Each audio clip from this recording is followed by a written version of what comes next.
hapo na tamanio ya kupokea hiki kitu kimoja kutoka kwa Mungu, anasema ya kwamba one thing out of many things ambazo mtu unaweza omba kwa Mungu, there is this thing kimoja tu ambacho kinamfurahisha.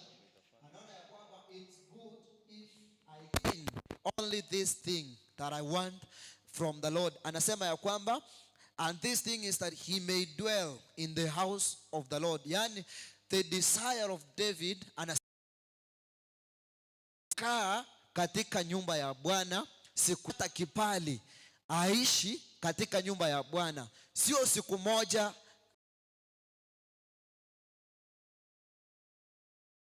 He says, one thing I ask of the Lord is that I may dwell in his house all that. Anasema ya kwamba jambo moja ninaloliomba kwa Bwana ni hili,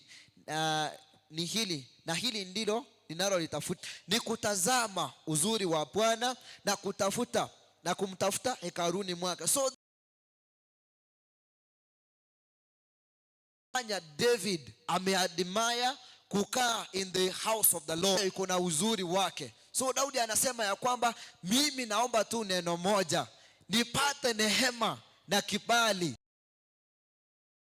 sio kwa mambo mengine mengi, ila kwa jambo moja, ili nikaweze wa Bwana, niweze kutazama nione uzuri wa Bwana. It should be our desire this morning,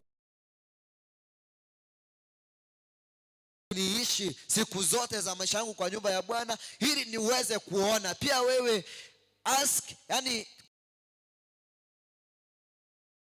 Mungu akupe neema so that you may dwell, abide in his presence each and every time, ili ukaweze tuchaona.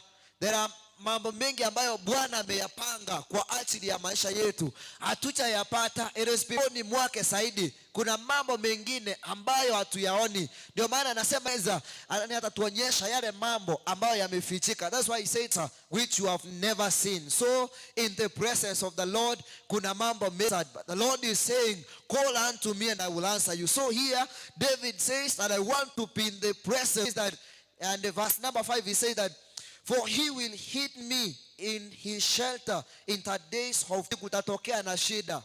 And he says ya kwamba the Lord will recover him, shelter in the Lord in the days of trouble. Anasema ya kwamba kwake yeye nitachifu nyumba yake. Tena kuna jambo lingine ambalo Bwana atanifanyia, ya kwamba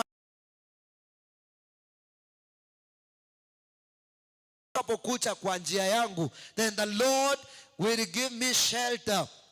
Bwana atanipa, anasema ya kwamba katika wakati wa shida Bwana atanipa masapata nafasi ya kuwa sawa. When things will get worse, tutakapokuwa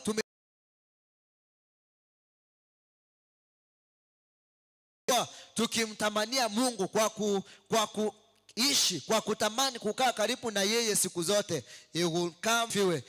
Kuna faida nyingi wakati tunamsongea Bwana karibu, na kwamba part of what God will do. So admire to abide in the presence of the Lord. Admire with all of your heart to come closer to God. David says that all of his days he will spend them in the house of the Lord. Mimi sijui vile umepanga maisha yako. Bwana asifiwe. Leo wale tulikuwa kwa Sunday school, tulikuwa tunajifunza juu ya how to make good use of our times. So sijui David anasema ya kwamba, God, I want to abide in your court. With all of my, yani maisha yangu yote nataka kukaa katika nyumba yako, nataka kukaa katika hema yako siku zangu zote. So mimi sijui siku zako umeziweka wapi, unataka kukaa wapi? But David anasema ya kwamba, Mungu, mimi nipe neema ili niweze kuishi katika nyumba yako siku za maisha yangu yote, ili niweze kuona wema wako. So kuna faida, kuna wema katika uwepo wa Bwana, kuna mazuri ambayo yataandamana na maisha yetu katika uwepo wa Bwana. So let's have third desire, the same desire like of David. Anasema ya kwamba, Bwana, mimi nataka nikae hapo, kwa kuwa kuna wakati utakuja mbaya, kuna wakati shida zitatokea, kuna wakati wa machozi. Bwana atakufuta machozi when you are in his presence. wakati huo ukifika, wakati utakuwa chini, Bwana atakushika kwa mkono wake, atakuinua, atakuketisha mahali pa juu zaidi. Kwa kuwa David amesema verse hiyo 5 ya kwamba the last part anasema ya kwamba atanificha ufurini mwake, hema yake, na kuniweka juu kwenye mwamba. Bwana Yesu asifiwe. Ya kwamba Mungu atanificha katika hema yake wakati wa shida, na hata niacha tu hapo, ataniinua, ataniketisha juu ya mwamba. So the Lord will atakuinua and he will make you sit upon the rock ambayo haitatingizwa wakati wa mambo mengi yatakapotokea. So have the same desire like of David. Admire to dwell in the house of the Lord all the days of your life. Bwana wabariki sana. Ningependa tusimame juu wakati mfupi umebakia so that tuweze kuomba. I want you to make a simple prayer. Kwamba Bwana, kama kuna nafasi katika uwepo wako mahali naweza simama, pia mimi nataka tu nikae uweponi mwako. Siku ambazo nimepaki, kuna mahali tulisoma in the book of Ephesians chapter 5, mahali tulikuwa tunasoma leo. Paulo anasema ya kwamba Bwana tufunze tuchue siku zetu, kwa kuwa we are living in evil days, ili tukaweza kutembea katika njia zako. Mwambie Bwana akaweza kutusaidia so that we may know his ways, tutembee katika njia zake in these evil days, kwa kuwa kuna wakati mbaya utakao kuja. Bwana atupe neema. Kwa dakika tu moja mwambie Bwana ni asante kwa sababu wewe ni mwema. Neno lako limesema ya kwamba Daudi mtumishi wako anasema ya kwamba ombi lake ama tamanio la moyo wake ni Bwana awe ama aishi katika uwepo wako.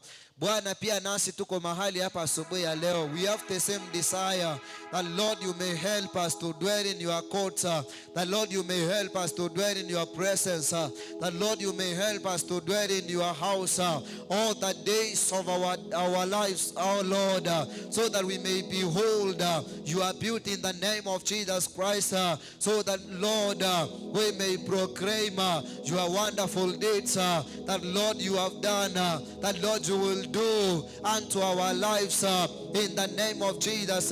Give us the grace, our Father. Give us the grace, O King of Kings, to love being in your presence in the name of Jesus Christ. Bwana, tupe nafasi, tupe tamaa Bwana ya kukaa uweponi mwako siku zote za maisha yetu Bwana. Kuna mambo mengi ambayo Bwana tutayapata uweponi mwako Jehova, katika jina la Yesu Kristo. Tutatiwa nguvu uweponi mwako, tutapewa neema Bwana hata wakati wa shida Bwana, tutapewa neema ya kutuficha chini ya mabawa yako, chini ya hema lako Bwana. Kuna nafasi nyingine wakati tutajificha katika uwepo wako Bwana. Ni mambo mengi umeahidi utatutendea katika jina la Yesu. Nimeombea wamama ambao wako mahali hapa pamoja na wazee Bwana, that Lord you may give them that desire to be in your house, to be in your presence, to serve you with all of their hearts in the name of Jesus Christ, so that Lord your blessings ziweze kuandamana pamoja na wao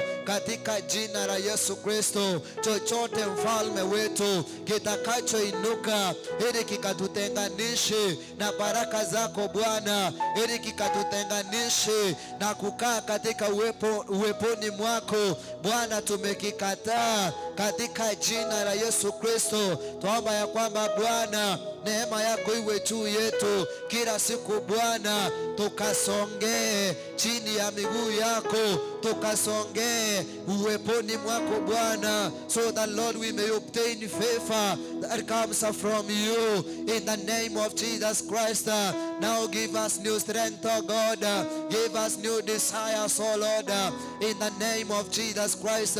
Nimeombea pia vijana wote ambao wako mahali hapa ya kwamba Bwana tamaa ya mioyo yetu iwe ni kuishi katika wema wako, iwe ni kuishi katika mahali pako patakatifu katika jina la Yesu Kristo. Wema yako Bwana iwe juu yetu. Jina lako litukuzwe Mungu, kwa kuwa wewe ni mfalme. tuinue Jehova, tuinue Bwana kila wakati tukiwa uweponi mwako. Bwana usitupite, ukanene na mioyo yetu kila siku Bwana, tukiwa uweponi mwako. Mambo yaliyofichika Bwana ukayafichue katika jina la Yesu Kristo. Bwana kila wakati tukiwa uweponi mwako, mambo ambayo shaitani ameyapanga kwa siri, Lord you reveal it in the name of Jesus, ili jina lako likaweze kuinuliwa. Asante kwa sababu ya ibada hii yetu ya kwanza. Asante kwa sababu ya ibada zingine Bwana na vipindi vingine vitakavyofuata nyuma ya hii Bwana.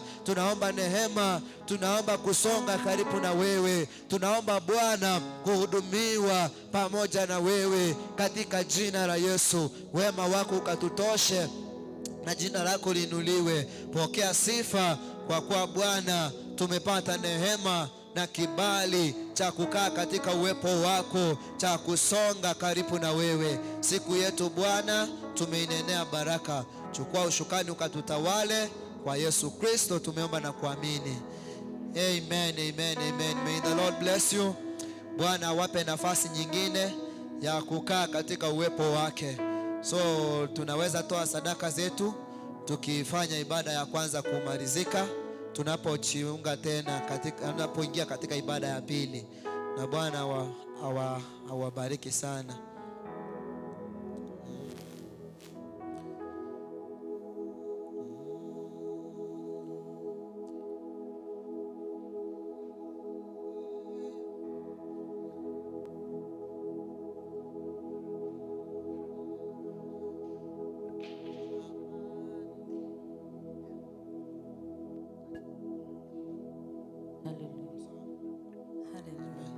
Tukiongozwa na worship, tunaweza toa sadaka zetu ili tuweze kuingia katika ibada yetu ya pili.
Ningependa tusimame juu wote tunapoombea sadaka zetu pia na kuanza kwa ibada yetu ya pili. Baba, tunakushukuru mara tena, tunasema ni asante kwa sababu ya nafasi nyingine Bwana umetupa ili tushiriki katika matoleo. Wanao Bwana wamekutolea sadaka na fungu zao, even their thanksgiving, oh God. Nimewaombea neema na baraka na nguvu zako Jehova. Waliokutolea wakiwa na mahitaji mbalimbali Bwana, ukafuatilie mahitaji hayo na ukayatimize Bwana. Waliokutolea Bwana wakiwa wagonjwa, ukawaponye Bwana, na waliokutolea wakiwa na matumaini ya kuwafanyia mambo mengine Bwana, uwafanyie. Tunapoingia katika ibada yetu ya pili Bwana, tunaomba neema yako ikatutoshe. Uwepo wako Bwana ukachaze nyumba hii yote, tukaone wema wako. Mwisho wa siku hii Bwana tukaseme hakika Bwana umetutenda wema. Pokea sifa kwa kuwa hakuna aliye kama wewe. Kwa Yesu tumeomba na kuamini. Amen. Tunaendelea kusimama hivyo, praise and worship. Mukitake over. God bless you.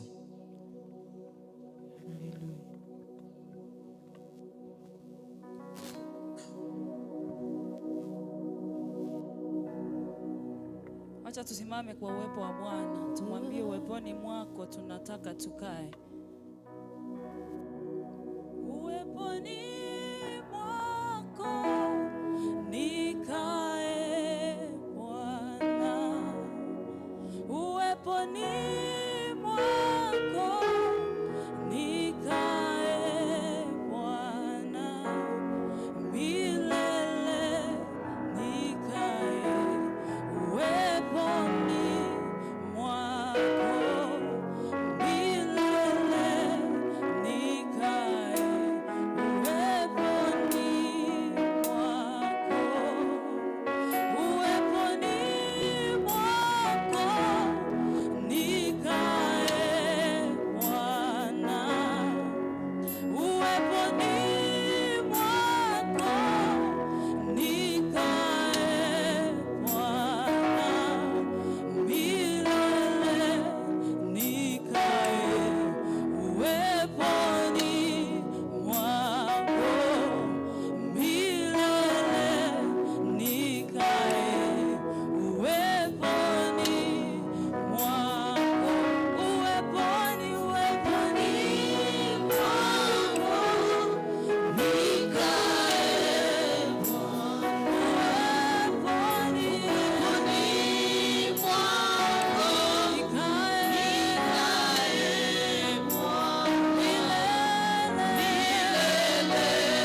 Hatuna mwingine ila tu ni wewe Bwana.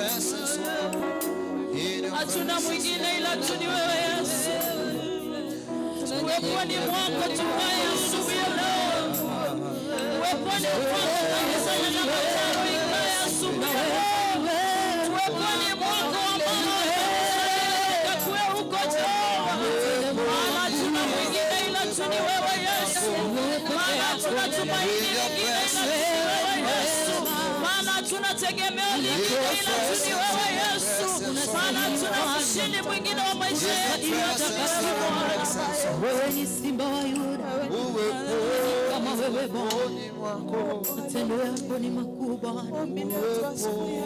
Unaweza Yesu, unatisha, kuna mwingine kama wewe.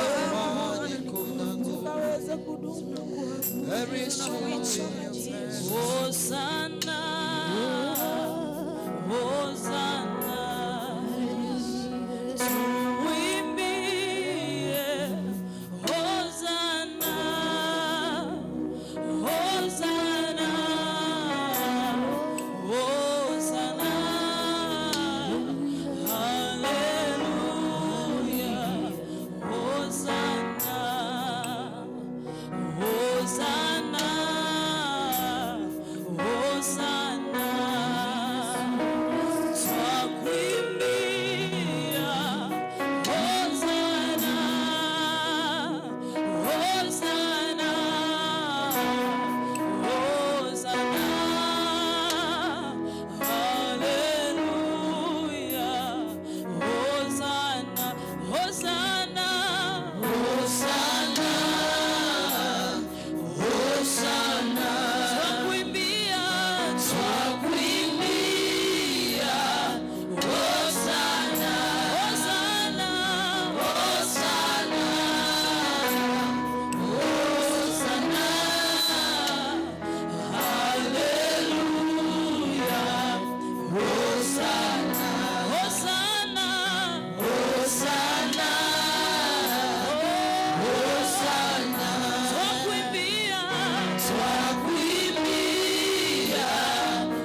Kama unaamini Mungu ni wa maana katika maisha yako, mwinulie sauti yako. Wewe ni mkuu Baba, ninakupenda Yesu. Wakati unaelewa ni nini ambacho Mungu anafanya katika maisha yako, ninakupenda. Unaweza kuinua sauti yako kama ya Bwana. Ninakupenda Mwokozi, usiyeshindwa, ninakupenda. Usiyeshindwa, ninakuinua Bwana. Nani kama wewe? Natosha Bwana. Nani kama wewe Bwana? Mwinulie Bwana sauti yako, mwambie Mungu wewe unatosha. Ninakusifu Bwana. Wewe kuwa hai asubuhi leo ni kwa neema ya Mungu. Inua moyo wangu mbele zako Bwana. Wewe kuwa na afya asubuhi leo ni kwa neema ya Mungu. Haijalishi yale ambayo unayapitia asubuhi leo, haijalishi majonzi ambayo umekuwa ni kiasi gani, so long as Mungu akatoka katika maisha yako, wewe ni mshindi asubuhi ya leo. Atayafuta machozi yako, atakupa amani katika moyo wako, atakupa uwezo. Maana Mungu wetu anaweza asubuhi ya leo. Maana Mungu wetu ni wa mstahili asubuhi ya leo. Maana Mungu wetu ni wa ushindi asubuhi ya leo. Tunainua jina lako Yesu. Naweza mfalme wa wafalme. Haleluya. Nani kama wewe? Wewe ni mwema asubuhi ya leo Bwana. Wewe ni mkuu. Wewe ni mkuu Yesu, haufananishwi na chochote Bwana. Wewe ni zaidi ya yote asubuhi ya leo Bwana.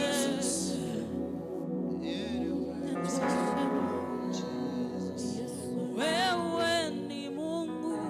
Haleluya. Pasua bahari. Haufananishwi na kitu chochote.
Hakuna utakalolinganishwa nalo asubuhi ya leo. Hakuna utakalolinganishwa nalo asubuhi ya leo. We are here to worship you. We are here to worship you.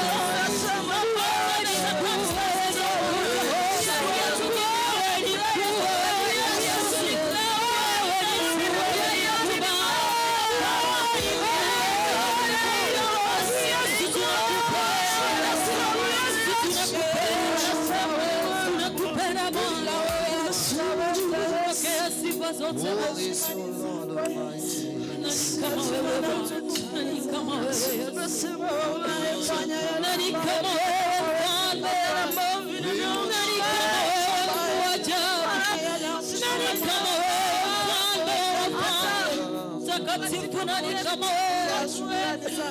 Simba wa Yuda nani kama wewe?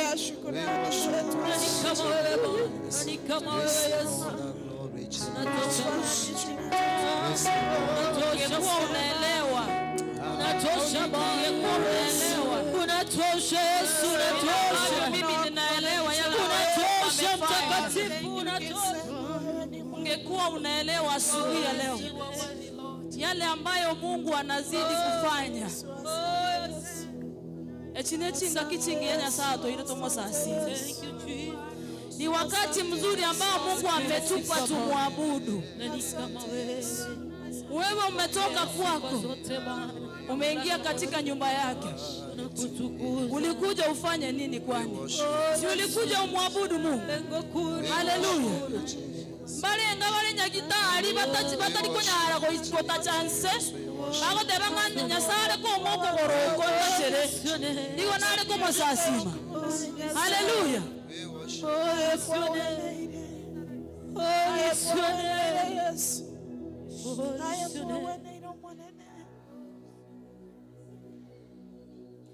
Juzi hivi niliona habari fulani ambayo iliumiza moyo wangu sana. Mama ako na watoto wawili peke yake. Bwana asifiwe. He had only 2 sons. Na hao watoto wawili walikufa wote the same day. Hallelujah. Mmoja alikuwa anasindikisha mwingine aende kucheza mpira. But on their way wakakufa wote. Hallelujah. Amen. Wewe una imagine huyo mama saa hii anapitia hali gani? Hallelujah. Na sio watoto wadogo useme mama anaweza tena kupata mtoto. Ni mama mzee ambaye amepoteza watoto wake ambao walikuwa wamekuwa wakubwa lakini sasa wametoka katika maisha yake. Una expect huyo mama anafikiria nini wakati kama huu? Haleluya. Wewe uko sawa. Kuna yale ambayo Mungu ameondoa katika maisha yetu. Sometimes unapata maybe uko mgonjwa, unaenda hospitalini, kila ambacho ulikuwa unatarajia maybe kiko katika mwili wako, Mungu ameshakiondoa. Hallelujah. And you are okay. Bwana asifiwe. It is high time tuinue mikono yetu tumwambie Bwana, tuko na kila sababu ya kukuabudu asubuhi ya nyamataro. Chinga kiche ikile toko ila nyama ila nya ebirangele bieta sinya sai. Hallelujah. Amen. Haujakuja kusimama, haujakuja kuketi, haujakuja kuangalia ati fulani wanafanya nini. You have a purpose to be in the house of the Lord. Hallelujah. You have a purpose. There is a reason why Mungu amekuweka katika nyumba yake asubuhi ya leo. Hallelujah. Amen. Mwambie Bwana unafanya mambo ambayo Mungu anafanya njia baharini. Wana Israeli wanapita. Hiyo ni kitu ya kawaida kweli? Modenya sango kora manganalia. Unafanya mambo ambayo mwanadamu hawezi kufanya. Yale ambayo mwanadamu alitarajia katika maisha yetu umeyabadilisha. Walifikiria mimi nitabaki kuwa maskini, wewe umenifanya niwe tajiri. Haleluya. Walifikiria kwamba mimi nitaishi katika kulia, bali wewe Mungu kayafuta machozi yangu. Ni mangapi ambayo Mungu amefanya katika maisha yetu asubuhi ya leo? Inua mikono yako tu. Usikuwe na aibu katika uwepo wa Bwana. Ayamora angeli nyasadi akurigera hiyo molenere. Kama yeye hataki kumwabudu Mungu, hiyo ni shauri yake. It is him with God. Wewe inua mikono yako mwambie Bwana umefanya mambo yale ambayo mwanadamu angetarajia angefanyika. Inua sauti yako, inua sauti yako kwa Bwana. Asante Yesu, maana unafanya mambo ambayo mwanadamu hawezi kufanya asubuhi. Asubuhi hii ni asubuhi yetu Bwana, ambayo unaenda kutenda jambo jipya katika maisha yetu. Unaenda kufanya njia mguu wetu asubuhi leo, mahali ambapo pameonekana hapana njia. Jehova, unafanya mambo ambayo mwanadamu hawezi kufanya. Unatoa faraja ambayo mwanadamu hawezi toa. Haufananishwi na kitu kingine.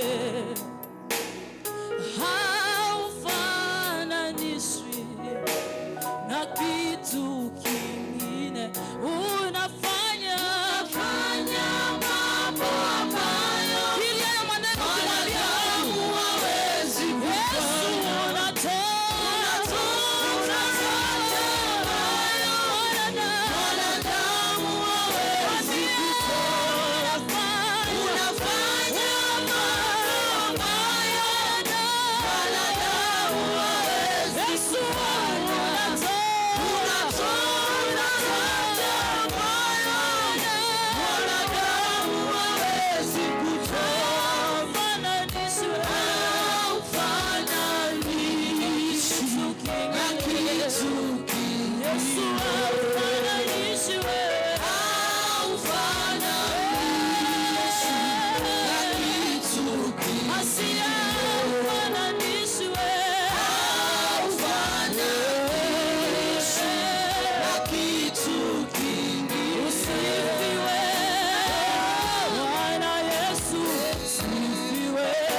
Inua mikono yako, mwambie unastahili kuabudiwa Yesu. Unastahili kupewa sifa Mungu wetu. Unastahili kuheshimiwa asubuhi ya leo Bwana. Unastahili kuabudiwa asubuhi ya leo Mtakatifu. Hakuna mwingine zaidi yako asubuhi ya leo Bwana. Yale ambayo unatenda katika maisha yetu Mfalme wa amani, hakuna mwingine atakayeweza kutenda ila tu ni wewe Bwana. Lord, we worship you, give you glory, give you adoration this morning, oh God. Maana hatuna mwingine ila tu ni wewe Bwana. Watoto wetu ni mikononi mwako asubuhi ya leo Bwana. Familia zetu ni mikononi mwako asubuhi ya leo Bwana. Kila mmoja wetu ni kwako asubuhi ya leo Mtakatifu. Utawale maisha yetu e Bwana. Utuongoze katika kila jambo Yesu. Maana hakuna mwingine kama wewe. Pokea sifa Yesu. Pokea sifa Yesu. Pokea sifa Yesu. Hallelujah. Yes, oh tara, tara, tara tokorore. Yes, oh tara, tara, tara tokorore. Oh yes, oh tara, tara, tara tokorore. Yes, oh tara.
Tunakushukuru tena wakati huu Yesu.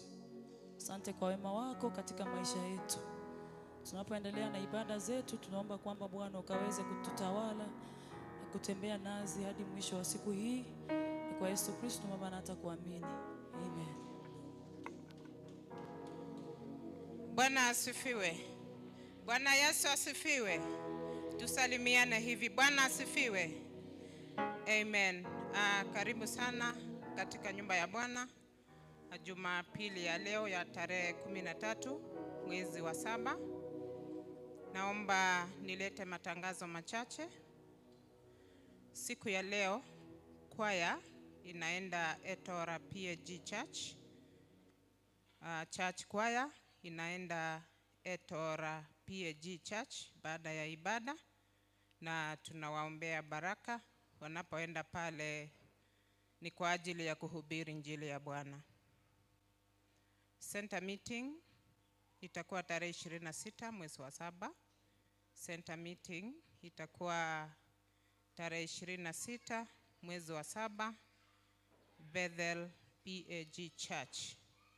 Kwa sababu ya hilo, choir practice inaendelea. Choir practice inaendelea on Monday, Tuesday, Thursday and Friday. Choir practice Jumatatu, Jumanne, Alhamisi na Ijumaa kuanzia saa 10 hadi saa 11 jioni, 1 hour, na kila mtu amealikwa. Ladies watakuwa na camp mwezi wa 8. na wale ambao ni trainers wa kwaya ya wamama wako na mkutano Kisii PAG Church tarehe 19 mwezi huu wa 7, next Saturday. Wale ni trainers wa kwaya ya wamama watakutana Kisii PAG Church tarehe 19 wakiungana pamoja na mama director wetu ili waweze kutuletea ujumbe zaidi kuhusu hiyo conference ya wamama ambayo itakuwa mwezi wa 8. Nachukua hii fursa nishukuru kila mmoja wetu kwa ile support ambayo tumepeana kwa familia ya mwenzetu ambaye alituaga, John Francis wa Nyakobaria, na ni member wa welfare BBF na amelipa hadi mwezi huu. Kwa hivyo welfare members tunaomba kuleta mahindi na maharagwe. Kama uko na mahindi unaleta gorogoro, that is 2 kg of maize, na kama uko na hauna maharagwe unaleta mahindi gorogoro 2. Kama uko na maharagwe unaleta 1 kg ya maharagwe na 2 kg ya mahindi, na kama hauna unaleta cash. Na ningependa kusoma namba ya simu ya M-Pesa ambapo tutatuma our 250 shillings kwa ajili ya welfare. Nitasoma 0715 975681 0715975681. Itakuletea jina Daniel Makori. Utatuma your 250 shillings na utakuwa umecontribute kama welfare member.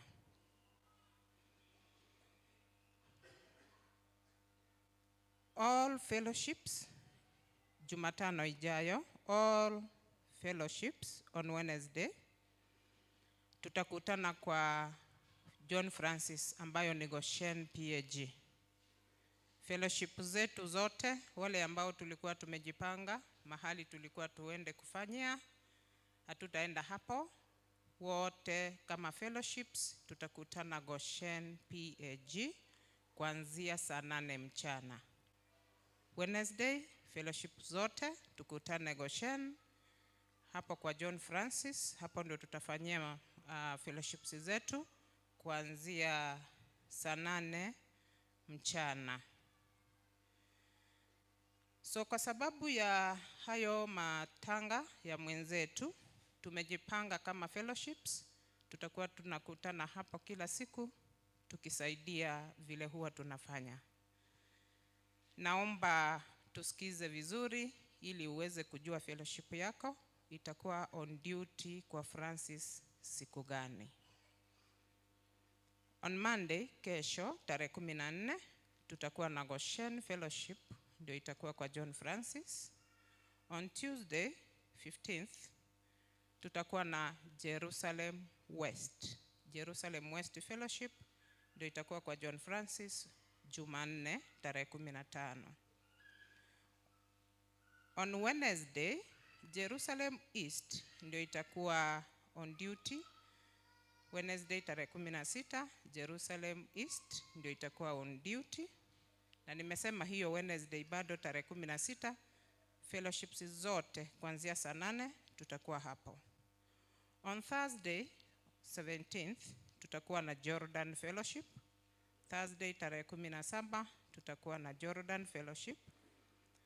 On Friday 18th, Friday Ijumaa tarehe 18 Bethel fellowship itakuwa hapo. Then Jumamosi tarehe 19 Macedonia West. Jumamosi tarehe 19 Macedonia West. On Sunday 20th baada ya ibada all of us tutaenda hapo. On 20th baada ya ibada all members tutajumuika kwa John. On Monday 21st, Jumatatu tarehe 21 tutakuwa na Bethlehem Fellowship. Tuesday tarehe 22, Jumanne tarehe 22 tutakuwa na Zion Fellowship. On Wednesday tarehe 23 tutakuwa na Mount Carmel. Jumatano tarehe 23 Mount Carmel itakuwa hapo. Alhamisi tarehe 24 Macedonia East. Thursday 24th Macedonia East Fellowship itakuwa on duty. On Friday 25th, hiyo ndio tentative day ya burial, hawaja confirm kabisa, lakini hiyo kwanza ndio imewekwa, ndio itakuwa siku ya burial, mazishi yake, lakini itakuwa confirmed. Although hiyo Friday wote tunafaa kuwa hapo ili tuweze kuendelea kusaidiana na familia ya John Francis. Na kwa sababu ya hili naomba kwamba tuendelee kuweka Alice na watoto wake kwa maombi pamoja na familia yote kwa pamoja. Tangazo lingine ni kwamba Evelyn Akunga wa Macedonia East, ambaye pia ni mama ya Enoch, tunamjua vizuri kwa jina Young Blessed. Evelyn alimpoteza mama mkwe Ginaviara, ambaye pia ni nyanya wa Enoch, na tunaomba tuendelee kuombea hiyo familia. Tukimaliza ibada tutatoa matunda ili tuweze kuenda kufariji hizo familia mbili. Baada ya ibada tutatoa matunda ili tuweze kuona familia ya John Francis pamoja na familia ya kina Evelyn Akunga, na kila mmoja wetu ameombwa kuparticipate. Ningependa kushukuru Bethel ambayo imekuwa on duty this week, wakimaliza leo jioni.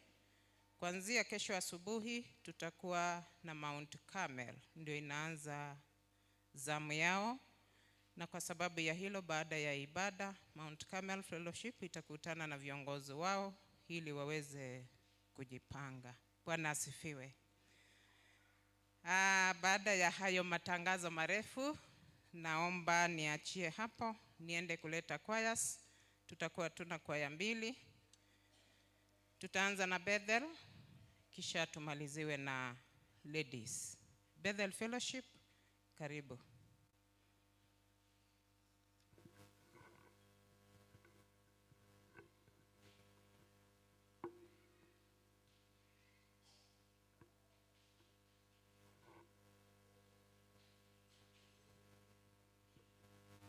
Bethel Fellowship, tusimame.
Amen. Bethel ladies, simama hivyo. Wamama tubaki Bethel, wamama tubaki. Ladies to join wa Bethel.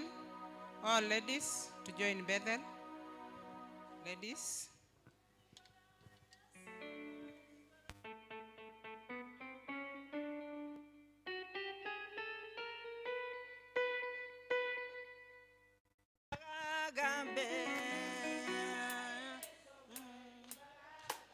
Emoeli baga mwana Nyasaye moeli baga tale.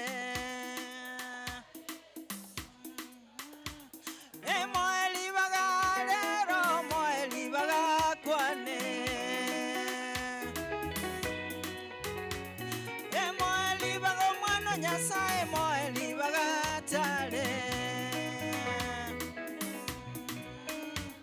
Emoeli baga matu konsi moeli baga gambe.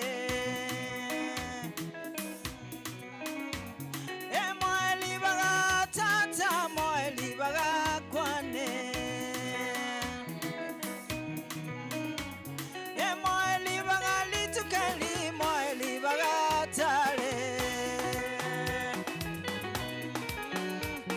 Emoeli baga tata moeli baga kwane.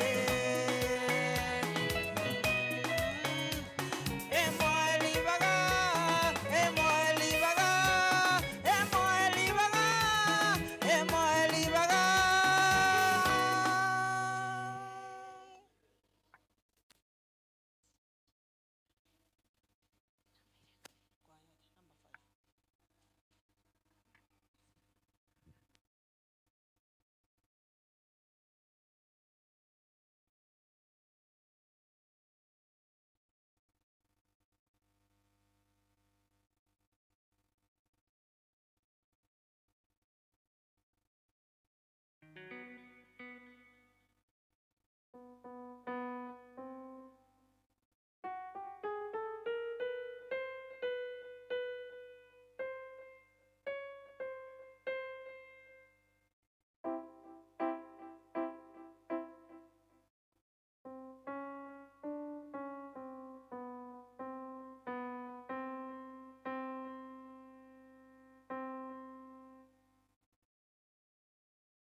Amen.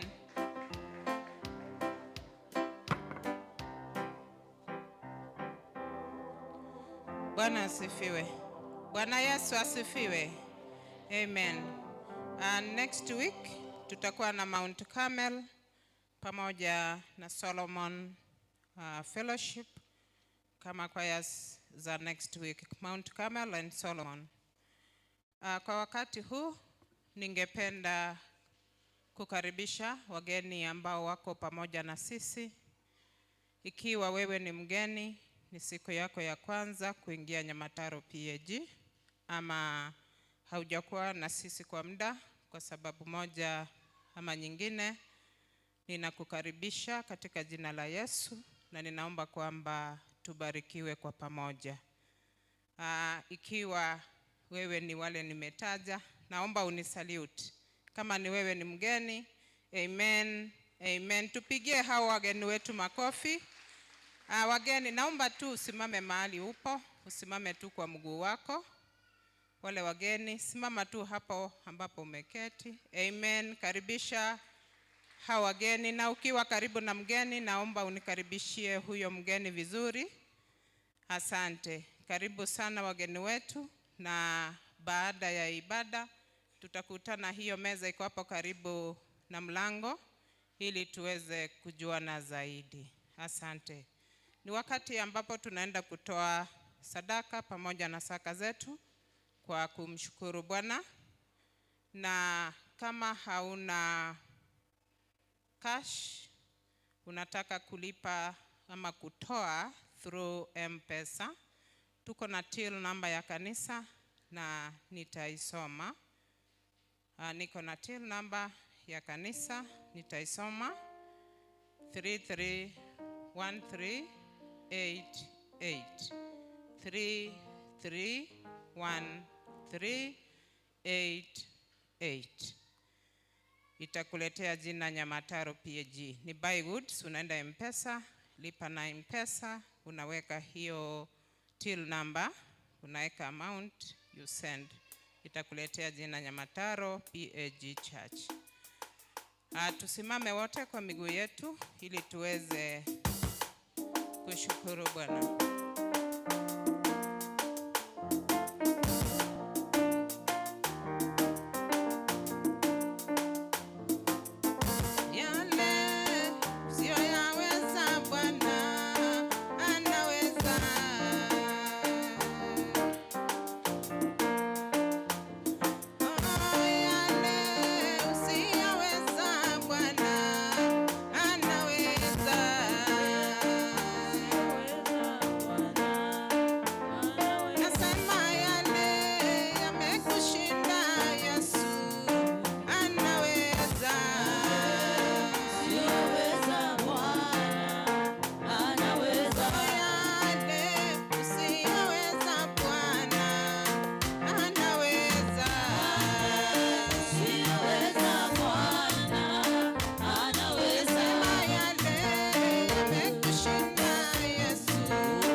Tusimame tunapoombea sadaka zetu. Tuamini tuombe. Baba, katika jina la Yesu Kristo, tunalienzi na kulitukuza jina lako tena Bwana asubuhi ya leo, kwa kuwa wewe ni mwema. Asante kwa sababu ya kusanyiko hili la wateule wako Bwana, ambao umetukubalia tumekusanyika mahali hapa kwa ajili Bwana ya kukuabudu. Asante kwa mema yako, asante kwa rehema na neema. Bwana, wanao wamekutolea sadaka mahali hapa, fungu zao, hata Bwana sadaka za kushukuru. Naomba Bwana sikufikie kama manukato asubuhi ya leo. Zinapoenda kuhudumu Mfalme, naomba baraka zako ziandamane pamoja na wao. Waliokutolea Bwana kwa udhaifu wao ukawatie nguvu, wagonjwa ukawaponye. Bwana, wengine walileta wakiwa na mahitaji mengi. Tunaomba ya kwamba ukafuatilie mahitaji yao, ukayatimize kwa utukufu wa jina lako. Tunapoendelea na ibada Bwana, tunaomba neema yako ikatoshe kila mmoja. Jina lako litukuzwe, kwa kuwa hakuna kama wewe. Kwa Yesu tumeomba na kushukuru. Amen. Amen. Tukiwa tumesimama hivyo, na karibisha praise and worship watupeleke kwa kipindi kingine. Tusimame wote, praise and worship. Hallelujah. Hallelujah. Yes, hallelujah. Hallelujah. Bwana Yesu asifiwe. Tuinuke kwa miguu yetu tunapoenda kumpa Bwana sifa. Hallelujah. Hallelujah. Amen. Hallelujah. Amen. Hallelujah. Amen. Bwana Yesu asifiwe. Amen. Amen. Bwana, nimerudi tena. Yesu, nakushukuru. Wengine sijui, ila mimi Bwana ninajua umenitendea. Bwana, nimerudi tena. Yesu, nakushukuru. Wengine sijui, ila mimi Bwana nimejua umenitendea. Bwana, Bwana, nimerudi tena. Yesu, nakushukuru. Wengine sijui, ila mimi Bwana nimejua umenitendea. Bwana, nimerudi tena. Yesu, nakushukuru. Wengine sijui, ila mimi Bwana nimejua umenitendea. Bwana, nimerudi tena. Yesu, nakushukuru. Wengine sijui, ila mimi Bwana nimejua umenitendea. Bwana, nimerudi tena. Nimerudi. Yesu, wengine sijui, ila mimi Bwana nimejua umenitendea. Bwana, nimerudi tena. Nimerudi. Yesu, wengine sijui, ila mimi Bwana nimejua umenitendea.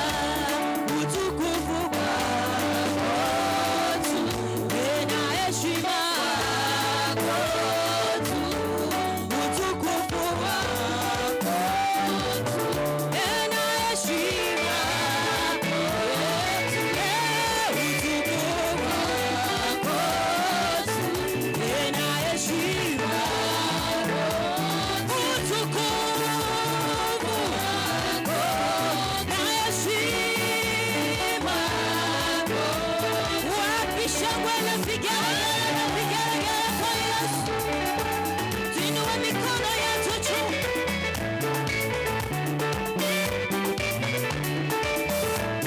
Wapi vigelegele kwa Yesu? Kama Yesu amekubariki na mikono, inulia Yesu mikono yako juu.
cheza. Aibu. Haya, twende kidogo katika uwepo wa Yesu. Hallelujah. Hakuna mwenye atakupa raha kama Yesu jamani. Hata rafiki yako hawezi kupea raha, lakini huyu Yesu anakupa raha. Wapi shangwe na vigelegele? Haya, zunguka uwepo wa Yesu pole pole, ukimwambia Yesu wewe unastahili. Hakuna mwingine aliye kama wewe. Zunguka, usichoke kuzunguka mbele za Mungu. Haya, weka mikono yako namna hii. Haya, tuweke mikono yetu namna hii.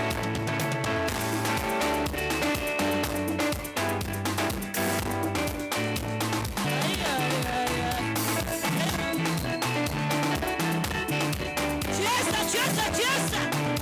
Usikuwe na aibu kuchezea Yesu. Maana mimi sina mahali pa kuchezea Yesu, ni hapa tu.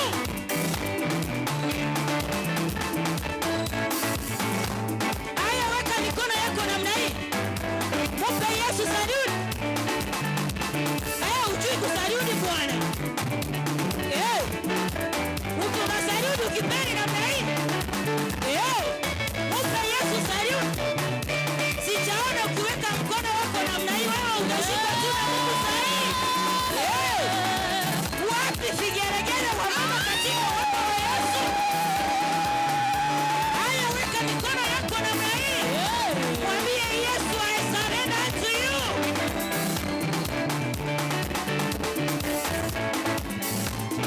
Bwana Yesu anameremeta. Bwana Yesu anameremeta. Bwana Yesu anameremeta. Bwana Yesu anameremeta.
Haleluya. Mwenyezi Mungu, toja kwa asubuhi ya leo, tuasema ni asante. Bwana, tumeingia katika nyumba yako ni kwa ajili ya kukuabudu. Tunajiachilia mikononi mwako Bwana. Tunaomba uwepo wako uwe katikati yetu Bwana. Tukianza Bwana, tulikushukuru. Tunapoendelea Bwana, ni wewe tu tunaamini. Asante Bwana kwa sababu unaendelea kuwa nasi. Mipango yote ambayo iko mbele yetu Bwana, tunaiachilia mikononi mwako. Ni kwa Yesu tunaomba na hata kuamini.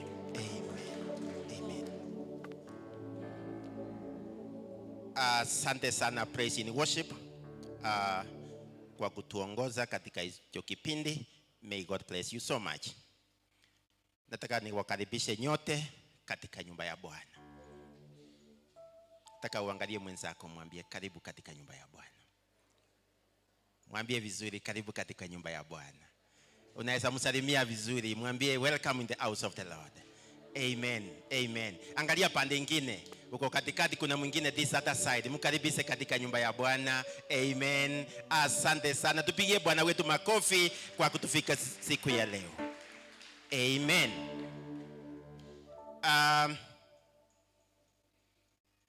Vile tumetangaziwa, John Francis, mmoja wetu, mzee wa kanisa, is not with us. Mungu alimuita waende kukaa naye.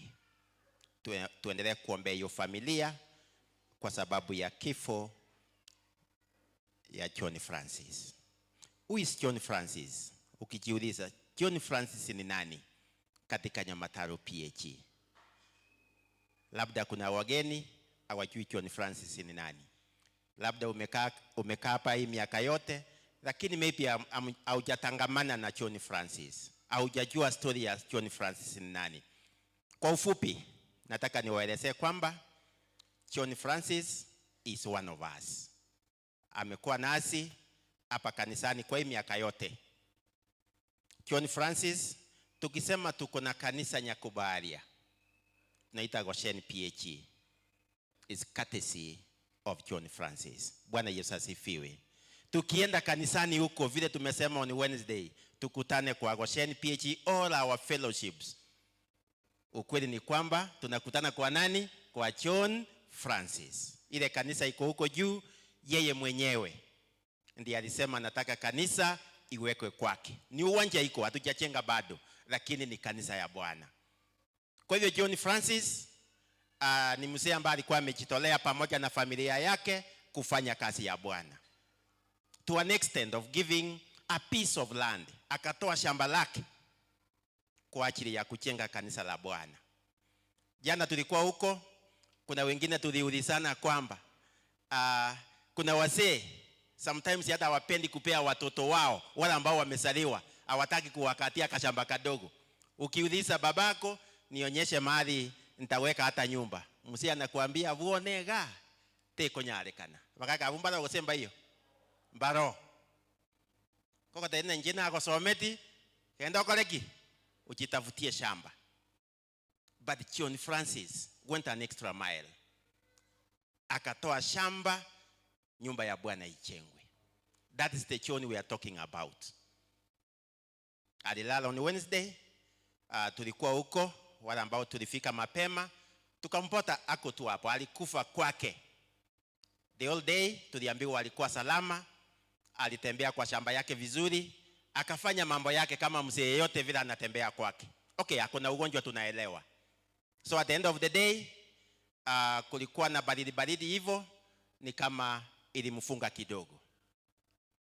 Akakufa tu hivyo, akiwa kwake, sitting room. Tulikimbia huko na wazee wengine, tukamtoa kwa nyumba, tukampeleka mochari. Mwili wake uko hapa Bosongo mochari. Jana tulikuwa huko, tuliongea na wazee na familia, wakasema wangekutana jana jioni ndio watupe mwelekeo. Bado itakuwa lini? Ujumbe nilipata usiku kupitia kwa Pastor Asira ni kwamba walimpigia wakamwambia kwamba ikiwa mambo hayatabadilika bado itakuwa tarehe 25. However, na sisi tutaenda huko baadaye tuongee na wao tuone vile itawezekana. In the meantime, 25th mwezi wa 7 ndio burial day ya John Francis. Tumepewa ratiba program vile tunatakiwa tuwe tukienda huko. Therefore, apostles wote tupange our members from the fellowships. Tujipange vizuri. John ni wetu. Tukue huko. Niliuliza Mama Alice jana nikikuwa huko, aliniambia mimi kila kitu nimeachia nani? Nimeachia Mungu na Nyamataro PAG. Akisema hivi anamaanisha wewe, anamaanisha mimi. Kwa hivyo tukue karibu naye, tuwaombee, tuhakikishe kila siku wamepata watu wa kuwafariji.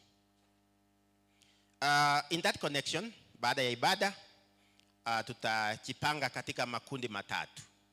Kuna kundi la kwaya ambao litaelekea Etora PAG kutuwakilisha. Kundi lingine litaenda kwa John Francis. Tutajipanga tuone viongozi gani watakuwa kwa kila kundi. Kuna kundi itaenda kwa John Francis kuwafariji.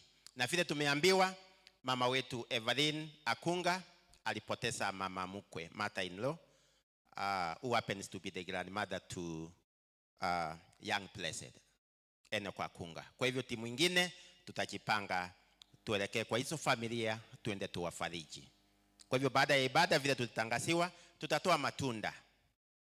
Tutatoa matunda, wacha Mungu aongee nazi.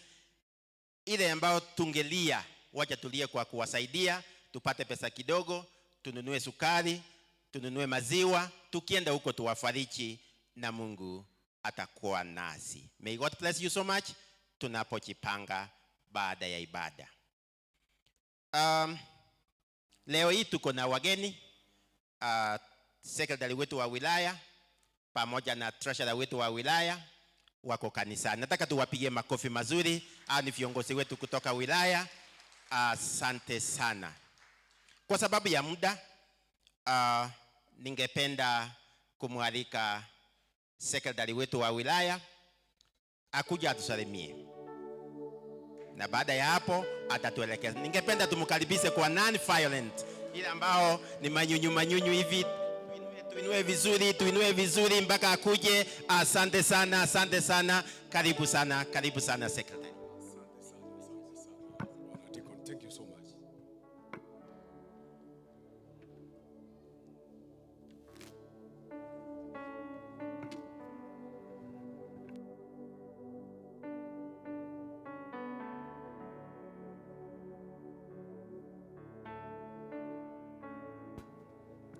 Thank you, Pastor. Thank you so much. Hello. Bwana asifiwe. Anjangu Mungu aniga iguru iga nkwani ya mwana bakwe mbuye murasomo nene. Bwana asifiwe. Ni furaha kuwa nanyi siku ya leo. I want to thank Bwana Deacon kunipatia nafasi. Kuna kanisa lingine nilienda, kanisa lingine letu some time back. Nilipofika huko na nilitembea kama kiongozi wa wilaya, nikapata wanaendelea na ibada, na hiyo ibada ikaendelea mpaka ikaisha, na wakaombeana, wakaenda bila hata kupewa nafasi ya kuwasalimia. Kwa hivyo hiyo mkutano ukaisha hivyo, nami nikabeba Biblia yangu nikaenda kwangu nyumbani, kwa sababu saa silikuwa zimeisha, singekimbia kanisa langu. Kwa hivyo nikiona ukinipatia nafasi hii ni heshima kubwa, nasema ni asante sana. Mungu akubariki kabisa. Na umura 10 wa that church did that, lakini alikuwa kijana mdogo. CD ndio alikuwa anaongoza mkutano, na alikuwa na hasira yake. Alikuwa na hasira na wilaya sana. Sasa akisikia China wilaya, anataka hata ahame kutoka ulimwengu huu. Lakini unfortunately hakuhama. Alipaki mpaka wa leo hii yako, na imechukua karibu miaka 10 sasa. And is still a CD. Na hakuna kitu nilifanya. Nilienda nikamsawisi kidogo, nikamwelekeza, nikamwambia hii kazi unafanya sio yako. So Bwana Deacon, I'm so pleased. Thank you so much kwa kunipatia nafasi hii. Abantu bamitubanya mataru tigana niba kwani ya kabere ngambi ya mure. Mone Yesu bakwe. Unajua unapokuja kanisani umekuja kwa vitu viwili tu ama vitatu, na kuna ile ya ine mbaya. I don't know why you have come to church, but I believe we have come to worship. Tumekuja tumwabudu Bwana. Iko toko gechiwa. Toko rawe usiwe na shaka, yani usiwe na uzo ambayo unakunja when you are in the house of the Lord. Ekarora senyo mbayo moneti is the best place you can be happy. In fact, a little heaven is here. Therefore you need to be happy. Hata kama uchiisi vyema katika mwili, hata kama kuna shida kutoka nyumbani mahali umetoka, na kuomba ya kwamba unapofika hapa, this is Jericho, this is Siloam, mahali tunapeleka vyote. Unajua huko Siloam ndio watu walikuwa wanaoza nyuso zao na macho yanafunguka. Jericho ni mahali walikuwa wanaenda, wakifika hapo basi wanapona. Kwa hivyo unapokuja hapa, this is your Jericho, this is your Siloam. Kwa hivyo Mungu akubariki sana unapokuja hapa, ujue ya kwamba umekuja kubarikiwa, na kama kulikuwa na shida mahali, hiyo shida inatoka katika jina la Yesu. Kwa hivyo kabla niende mbele kidogo, Bwana Deacon, utaniruhusu niseme machache tu kabla nisome kifungu. Na najua ya kwamba mumeona leo basa wenu hayuko, na inawezekana mjachua mahali hako. Ndio sababu nimetumwa na overseer niwaeleze ya kwamba pastor amepata uhamisho kutoka hapa kulingana na sheria yetu ya PAG. Kwa hivyo yuko hapa nanyi, na tukaona ni vizuri kama mmoja wetu wa wilaya nikuche hapa niwaelezee, kwa sababu mtu mwingine akiwaeleza mnaweza uliza maswali mengi sana. I believe you are not going to ask me questions because we have done it, na sisi mlituchagua, na hiyo ndio moja ya kazi ambazo tunafanya katika wilaya, kwa sababu uhamisho ni kitu kiko, mahubiri yako na mikutano iko. So one of the activities katika ofisi ile ni kufanya transfers, the most crucial activity among all. But we thank God that God has seen us through. Hata kila wakati tunapofanya Mungu ametusaidia. Kwa hivyo that's why I'm here. Meanwhile now ndio mmeona deacon amenipatia nafasi. For a few minutes I'm now the pastor of this church. Kwa hivyo mnikubalie nipige makofi. Kai. Nimesikia vizuri. Kama mngepiga ningejua mtaki mimi kuwa pastor for a few minutes. Lakini kwa vile mmenikubalia nimekuwa pastor for a few minutes, I want to do a few things. Nikimaliza na mimi nitaenda uhamisho na mwingine atasikilia hapo hapo. Haleluya. Bwana asifiwe. Kabla basi niende hapo, kwa sababu nimekuwa pastor, mmepiga makofi sasa, nataka nione pastors wenzangu ambao wako hapa watupatie salamu. I'm happy that I've seen my pastors here whom we work together. Ni vizuri waseme chambo nikiwa hapa, itakuwa mzuri. Abasa bali ba mintonju wocha busia iga mwae weki pasa sauti mukwana mangana iga mutukwani ukwani woka inago kasana karona ra madam ga oyo moko yone. I am so happy to see you here, madam. God bless you. Pastor Sirere no murwana kinya isa komo ali konde ya gotebana ero nkinya na nje na ateba nje na mukinya atebana ero nkinya otima itio yokinyo yonde bono tigamba eribaga batukwani gopa asira ta ateba mangana ayo bona tukwani ukwani woka tukwani pastor. Amen. Bwana Yesu asifiwe. Bia mura somo nene. Pastor David. Thank you. Bwana Yesu asifiwe. Pastor Teresa Isaboke. Yes. Na vinche nkwaniga anya kondocha aba no mwenge yakende. Amen. Bwana asifiwe. Yes. Secretary karibu. Thank you. Katika kanisa letu ya Nyamataro. Treasurer karibu. Katika kanisa letu ya Nyamataro, jisikie kabisa vizuri. Amen. Vile mnafanyanga pale, fanya na hapa. Amina. Najua mbingu inatuongoza. Yes. Iguru netuganyete. Aba kwa manene. Amen. Iguru nekuganyete, iguru nenganyete, iguru netuganyete. Jesus. Manene abaseseni. Amen. Wakorera mayaso gotatebo mugano ya no muya. Kara ringo mwana uborandia. I used to go there. Karansa pastor. Okay. I know he wants to retaliate, nataka akae. Sichaona pastor wetu Julius. Hayuko leo? Huyu pastor Julius na huyu Asira tumekuwa nao tangu utotoni. Ekero Asira are soba ari Nyamatuta no nywere, alikuwa umwana uborandia. Ono ngogenda onenje we were students. Ngo ikona mubekero koboko nga Nyasaye. Murwani oyo bono bare no musombo Nyasaye umuseseni. Oseseni iwe. Diringo na tebinga na etena nencho mbekero koboko. Twana kubekera na igo. In fact we were motivating one another. Kumbe kulikuwa kasi mbele yetu. So thank you pastor, nikikuona na kumbuka yale ya nyuma. Pastor Julius pia tumekaa katika utotoni akiwa Gesirura nikiwa pale kwetu Kenyoro, tulikuwa tunakuwa pamoja. Hapo mwanzoni kabisa hizo kanisa sote tulikuwa pamoja, lakini katika ile hali ya division mnachikona kuganyaganyuga bakagenda Entanda na sisi tulipaki kwetu pale. So we have been together for a number of years and I thank God. Naro chinari tayite ko rubu alimu. Abona cha monyore motebi bunago so aye mirime yo koberaka. Momonte beringa inkaningiya. Amen. Toboa. I've been at home for 5 years now and I'm feeling so good because I rest. Hakuna mtu ambaye mutangani. Hakuna mtu ambaye ngomo inspector is coming. Nga usena kimoko bera kare nga CPC. Inje na atikete CPC because na roche ambere wenga ta egeti ngonya. So I'm okay. Wala ambao mnichui, I'm Reverend Cheremaya Nyatera. I'm the pastor Masagara PH Assembly, the district secretary Kisi. Kwa hivyo sasa, kwa sababu ya muda nimesikia mko na mambo mingi, I want to give pole yangu sana kwa mmoja wenu ambaye amelala na Mungu afariji familia yake. If watu wa Nyamataro niwaambie, sio kwamba nataka kuambia kitu kigeni, but you know, if there is a temptation, kama kuna majaribu, if there is a test, ni wakati Mkristo amelala. Abuano no amangana makongu. Ekero Mkristo ararire, hapo sasa that is the greatest test a church can have. But I want to believe, nimeona mahali mnafanya mazizi, and I want to thank you, na hiyo mtafanya vizuri. Kitu kingine ni wakati wa harusi. Harusi nayo ni kitu cha majaribu sana. Msipoikalia kabisa, mtapata kanisa likisambaratika na msangae. But I want to encourage you, those are some of the things we do as pastors and Christians.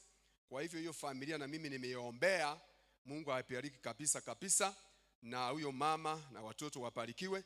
Na umesikia ameleta mahali pa kuweka sanduku la agano. Lile sanduku litabariki ile familia na watu watasangaa. Kwa hivyo nasema Mungu abariki Nyamataro mnapofanya hiyo kazi. Secretary amesoma matangazo mengi ya maana sana. Secretary, I'm grateful. Secretary ni mtoto yangu huyu. Niko na watoto wangu wengi hapa, wengi sana. Nikiwaangalia hivi wengine ni masemeji. Awa Rayman here, ogero no yo mintoko ruka, MD, msemo yane, abantu barandoche ba mintoboka bona amuhappy. Bono konda igonyi waiting amu at home. Igo nyasaba zezeni. Kwa sababu nimesema basi ameenda uhamiso, sitaki nitoe matiti mengi. Don't expect me to give you so many stories.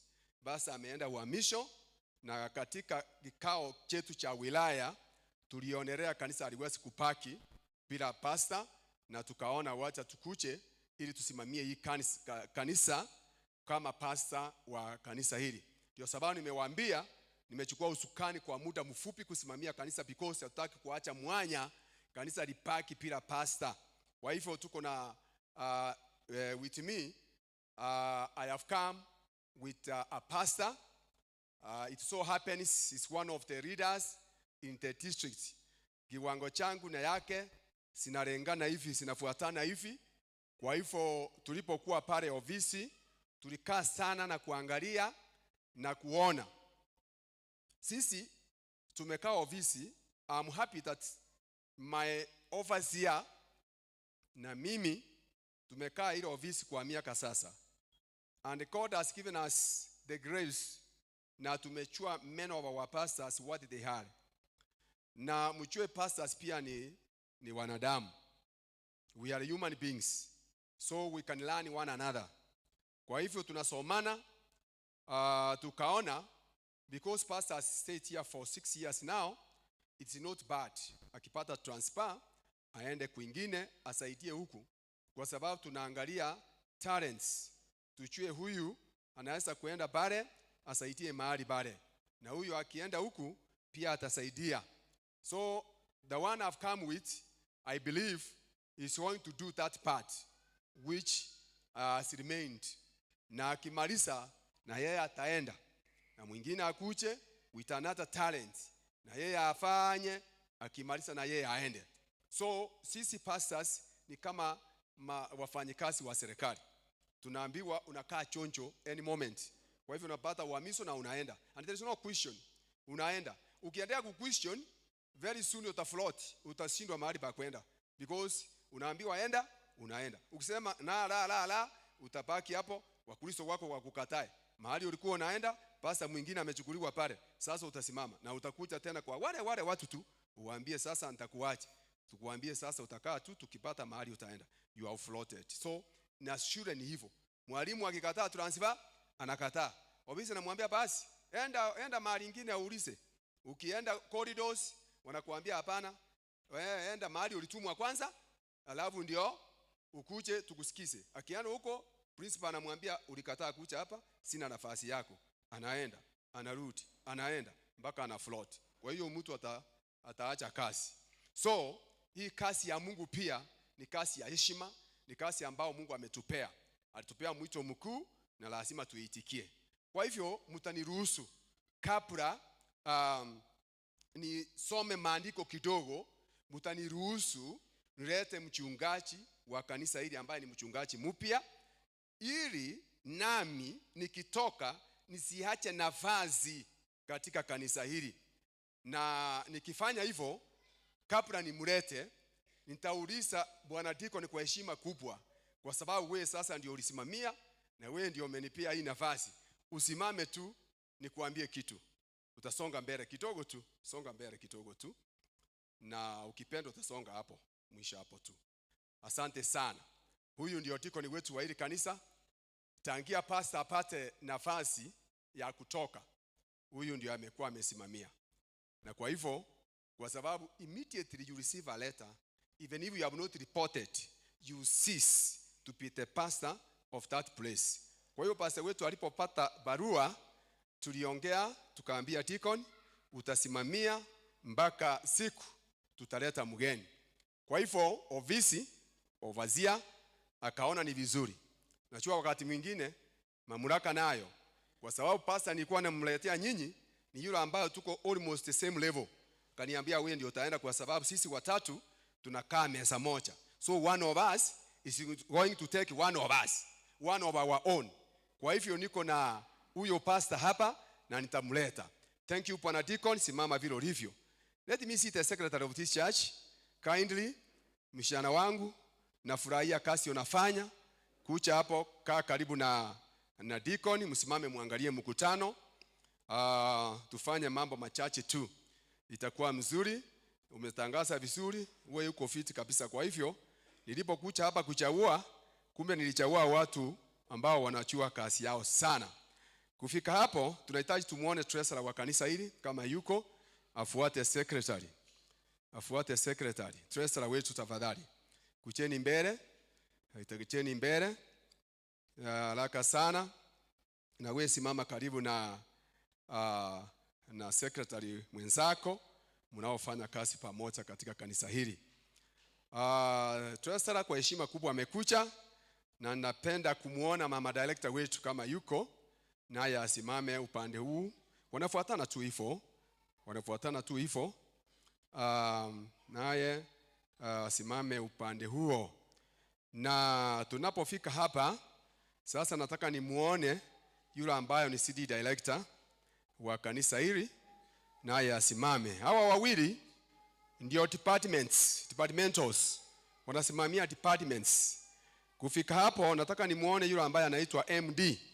Yule ambaye anasimamia wazee, kwa sababu naye ni wa departments. Naye ni wa departments. Unajua tukifika hapo kuna yule au wale naita sauti ya kanisa. Kwa kanisa lenu, katika ofisi yangu nafikiri wako wawili, sio mmoja, nafikiri wako wawili. Kwa hivyo wakisimama na wako chenda, kama wako hapa pia wasimame. Wasimame, wafuatane hivyo hivyo. This is the complete committee of this church. Kama kuna wengine mutaniambia. Kama kuna yule ni department nimeacha, because I believe this is how our constitution states.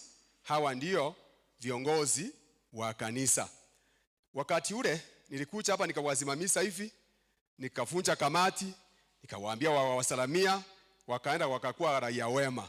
Lakini leo siwapatii mic kwa sababu wao ndio viongozi na hizi mic ni sawa, wanatumia kila wakati. Kile mtanifanyia sasa, na mimi nitashuka chini nimlete mchungaji ambao tumekuja na yeye, bwana district treasurer wangu, kuja karibu na mimi. Wewe tutaandamana na wewe na mna hii, lakini nitakuleta nikuweke upande huu. Upande huu hapa sasa. Hawa ndio viongozi wetu wa hili kanisa.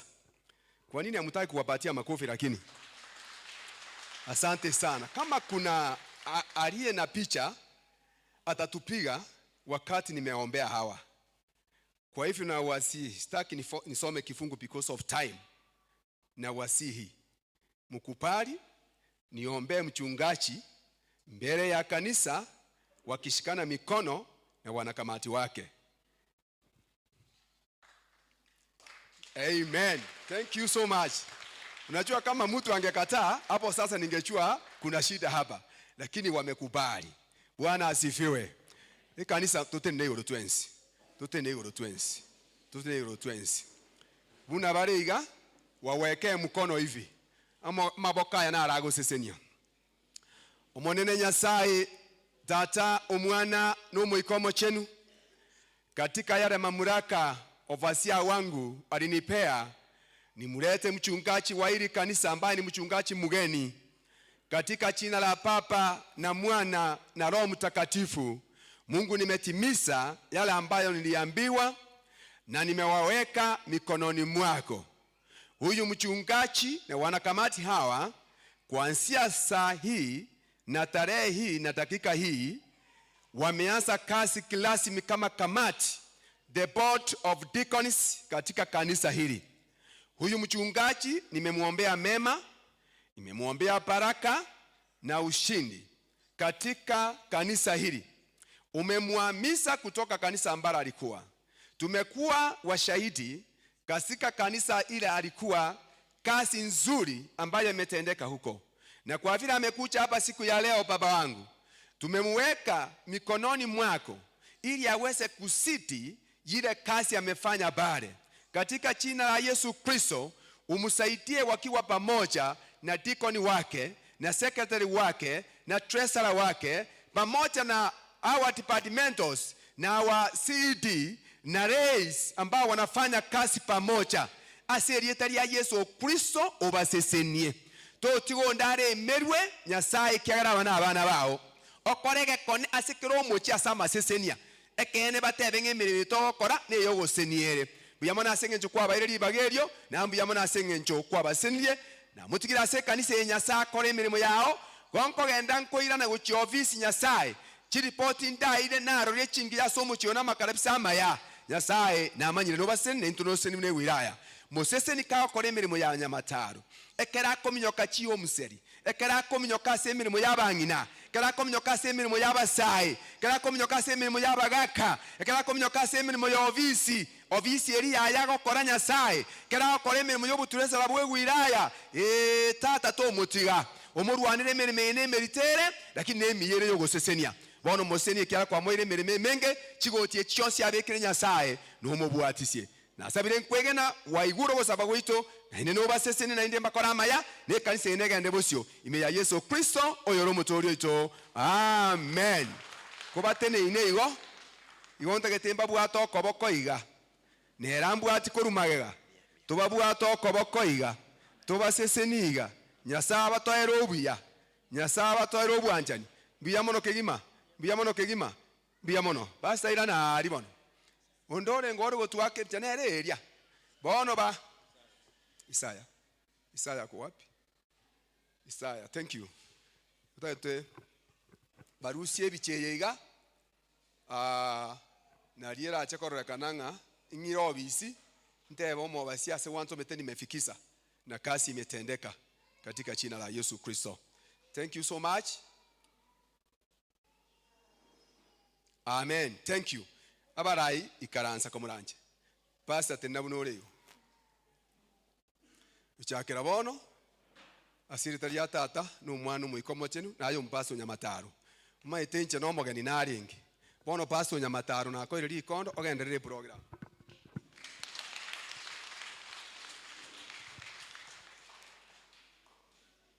Hallelujah. Bwana asifiwe. I thank God. I am privileged to be here, and I thank all of you for receiving me wonderfully. May God bless you. Bwana asifiwe.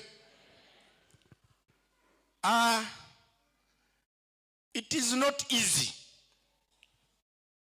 when you go to a new ground, you go to a new place. It's not easy, as I'm saying. But I thank God.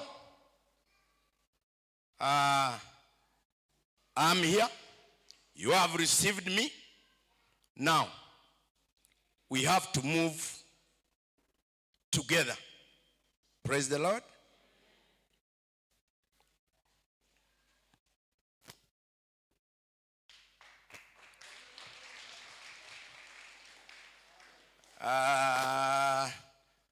Allow me in Jesus' mighty name.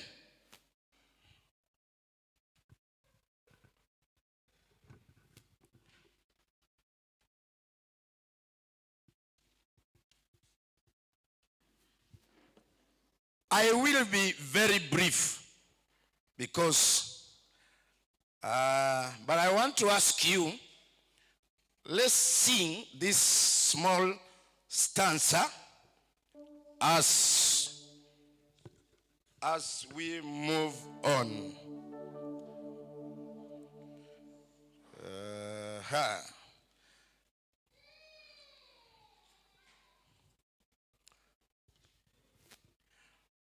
Wana yu sehemu yangu. Let me ask you to stand up kindly. I want us to sing that first stanza and this chorus. Aha. Wana yu sehemu yangu, rafiki yangu wewe,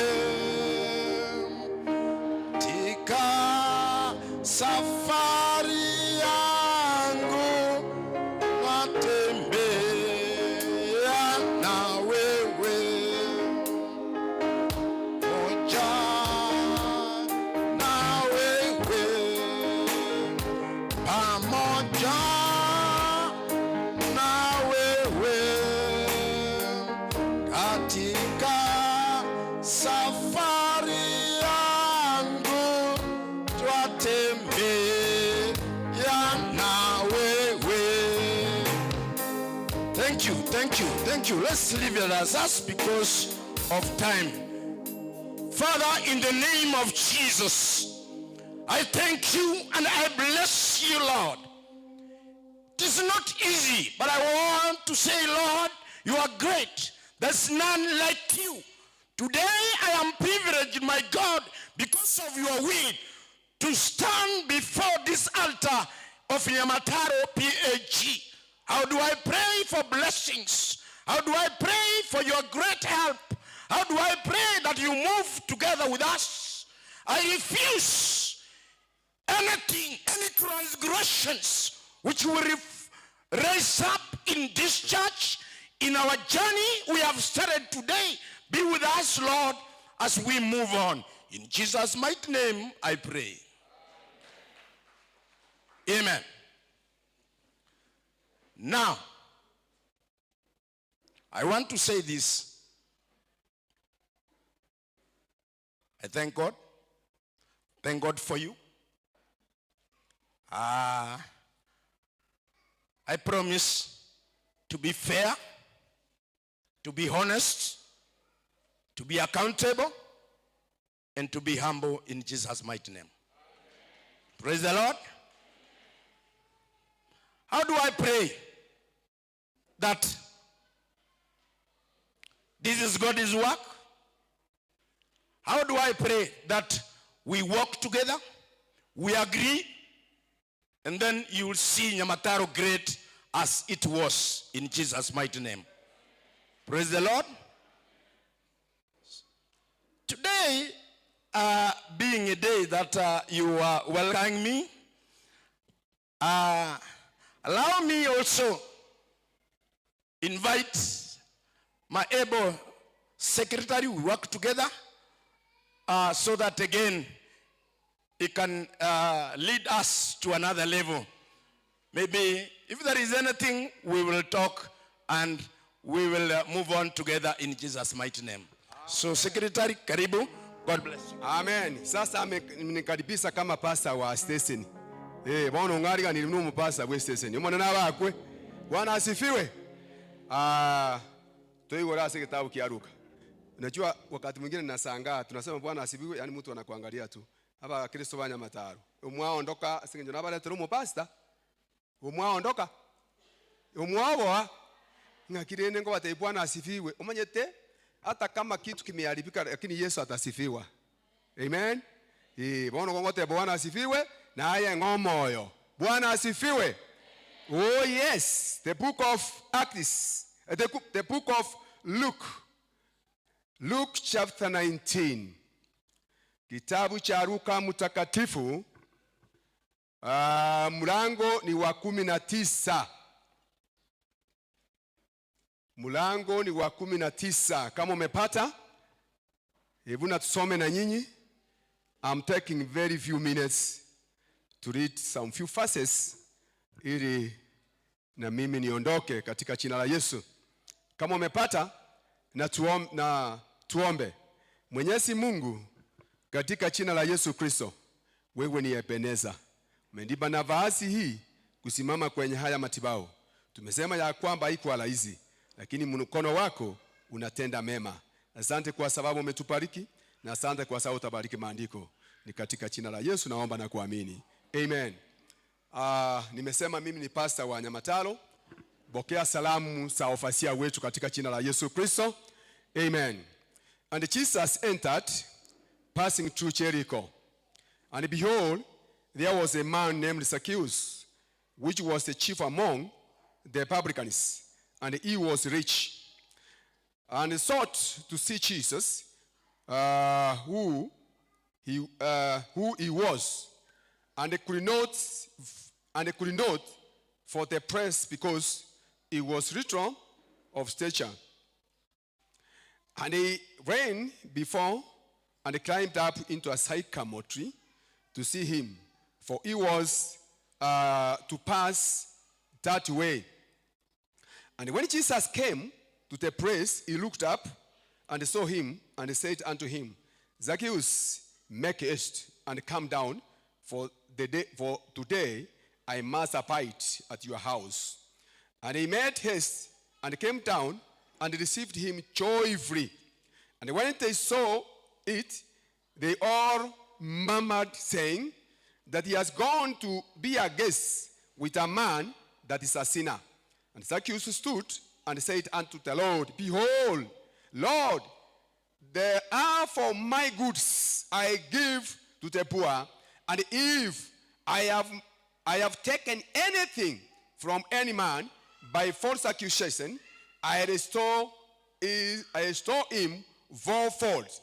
And Jesus said unto him, This day is salvation come unto your house, for much as also is the son of Abraham. Amen. Bwana asifiwe. Maandiko ambayo nimesoma mafupi tu, sitaki niende mambo mengi. I want to say, you know this story of Zacchaeus. Tumeisoma na tumeisoma kila wakati, tumefundishwa tukiwa Sunday school, mtu ambaye anaitwa Zakayo. Nataka ninene machache sana kwa sababu ya huyu mtu, ili na sisi tujifunze kitu kidogo kisaidie maisha yetu.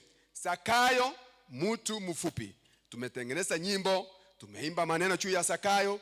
Huyu Zakayo ni kama ni mtu tunaishi na yeye, because we know him. Even if I ask young children here, I ask them, what about Zacchaeus? Who was this man? You will find them telling me, oh, Zakayo alikuwa mtu mfupi. Zakayo was a short man and such and such. They can describe him all the way that Zakayo was. Kwa hivyo, this man was a man whom we are told about his characteristics. Tumeambiwa ni mtu ambaye alikuwa mfupi katika kimo. Ni mtu ambaye alikuwa wahenga, wengine wanasema mbilikimo. Mtu ambaye ni mfupi sana. Now he had a problem, kwa sababu he's been hearing about Jesus. In fact, Zacchaeus was a man, if tukiangalia katika tabia zake au chimbwa chiaye, tutampata ni mtu ambaye hakuwa mtu, ingawache ni mfupi vile, he was not short as that. The characteristics of this man was, he was short, yes, but again, he was a rich man. He has the positive side and the negative side. Ndugu yangu, wakati mwingi kama Wakristo tumekuja kanisani. Last week I was preaching in my church, and I told the people it has reached a time when Christianity has been normalized. It has become a normal business. It is just Christianity. It is like any other activity with our Christians these days.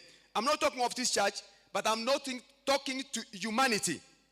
Kanisa na Ukristo vimefika nyakati vimekuwa vitu ya kawaida tu.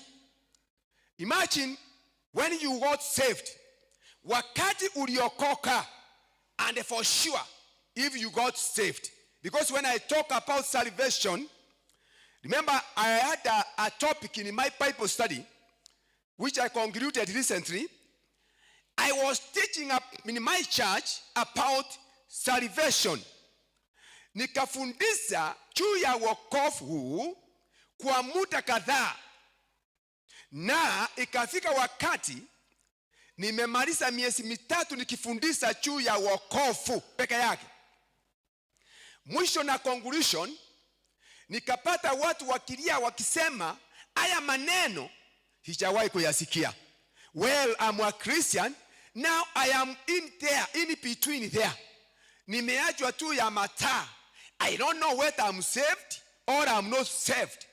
After you have concluded this lesson, nimepata ya kwamba I cannot describe myself. Siwezi nikajisema mimi ni nani. Kwa hivyo pastor, nataka usaidizi. I thank God a few members of the church got saved. Lakini ujue ya kwamba hawa ni watu wamekaa kanisani miaka mingi. Wengine wamekuwa viongozi, wametoka, wamerudi, wametoka. They are Christians, yes. They carry their Bibles. They come to church. But kulikuwa na kitu ambacho walikuwa bado hawajapata katika maisha yao. Na hivyo unapotazama huyu Zakayo ni mtu ambaye alikuwa ni mfupi kwa kimo, lakini ni mtu ambaye ni tajiri sana.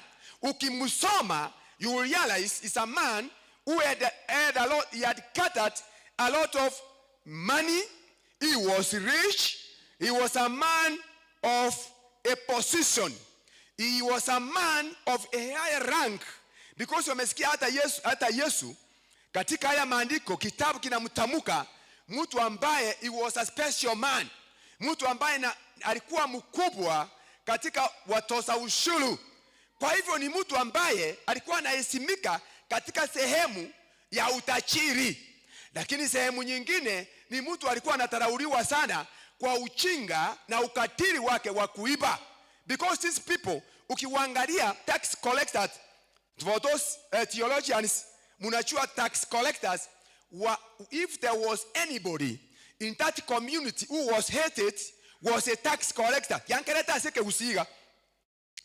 Asa abantu bari bareko rusiye bango, ase abayahudi, the groups of Jews, the tax collectors were in their own group, the publicans. These people were the publicans. Walikuwa wanatangamana na watu kila mahali. Walikuwa wanatoa ushuru kila mahali. Lakini egento bare gokora walikuwa wanaipia wananchi wao. Serikali yekabeka abarusiye bango. Onya koromo chogyo nyabere, let me use as an example. Abantu bari bagochoga. Aba bagochoga ndati kukwana marieta, you know them. Iko bare kogenda barosia marisiti yabo akando. So when they go kwana cheruri city, you are all right. Lakini hii risiti ambayo umepata sio ile ya serikali. Kwa hivyo wakichukua kwa serikali nusu na wao wanaenda na nusu. So walikuwa abantu abaunereria. Kwa hivyo wakakataliwa katika society. Watu hawako wapenda hata kidogo. But remember, they were hated and yet they were rich. Hawa ni watu matajiri, lakini watu hawawataki. People don't like them. Lakini ni matajiri.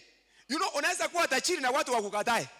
Na utaangalia uone matajiri wengi, the common man amupendi because of his riches. Sasa hawa watu kila wakati walikuwa wanaipia wananchi wao.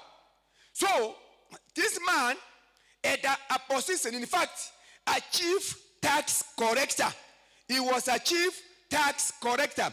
What am I talking about? I want to teach something small. My theme is all have sinned and fallen short of. Yaani yale nataka kunena kwa muda mfupi ni kwamba wote wamefanya dhambi, wamepungukiwa. The Bible says, if you read from Romans chapter 3 verse 23, you will realize it says, all bones bakorive, wote wamefanya dhambi, wameremewa. Kwa hivyo katika kanisa nimewaambia watu equalize these days. Abantu bakorire kanisa muna a normal business. Aseki ekiagera baremerwa bone bwa Nyasaye. Ingitagete koreta asama nganaya elieta short. I wish I had time so that to panue ili China short, because the Bible says they have fallen short of. And the Bible says Zacchaeus was a short man. Understand in that context where it describes Zacchaeus as a short man, and where Paul is mentioning this word in Romans that they have fallen short of. The same spellings, the same word. Kwa hivyo kama tungekuwa Bible study, tungefafanua zaidi. But because I don't have time, I want to talk about this word. They have fallen short of. Wamepungukiwa na utukufu. Na nini? Na utukufu. Baremeirwe. Na bonene bwa Nyasaye. Zacchaeus was a man who was short, and yet he was a sinner. And therefore, he fall short of. Igare mbilikimo, na inde igaro monyabibe, na asoko mumanya Nyasaye, siri igaro mwengi.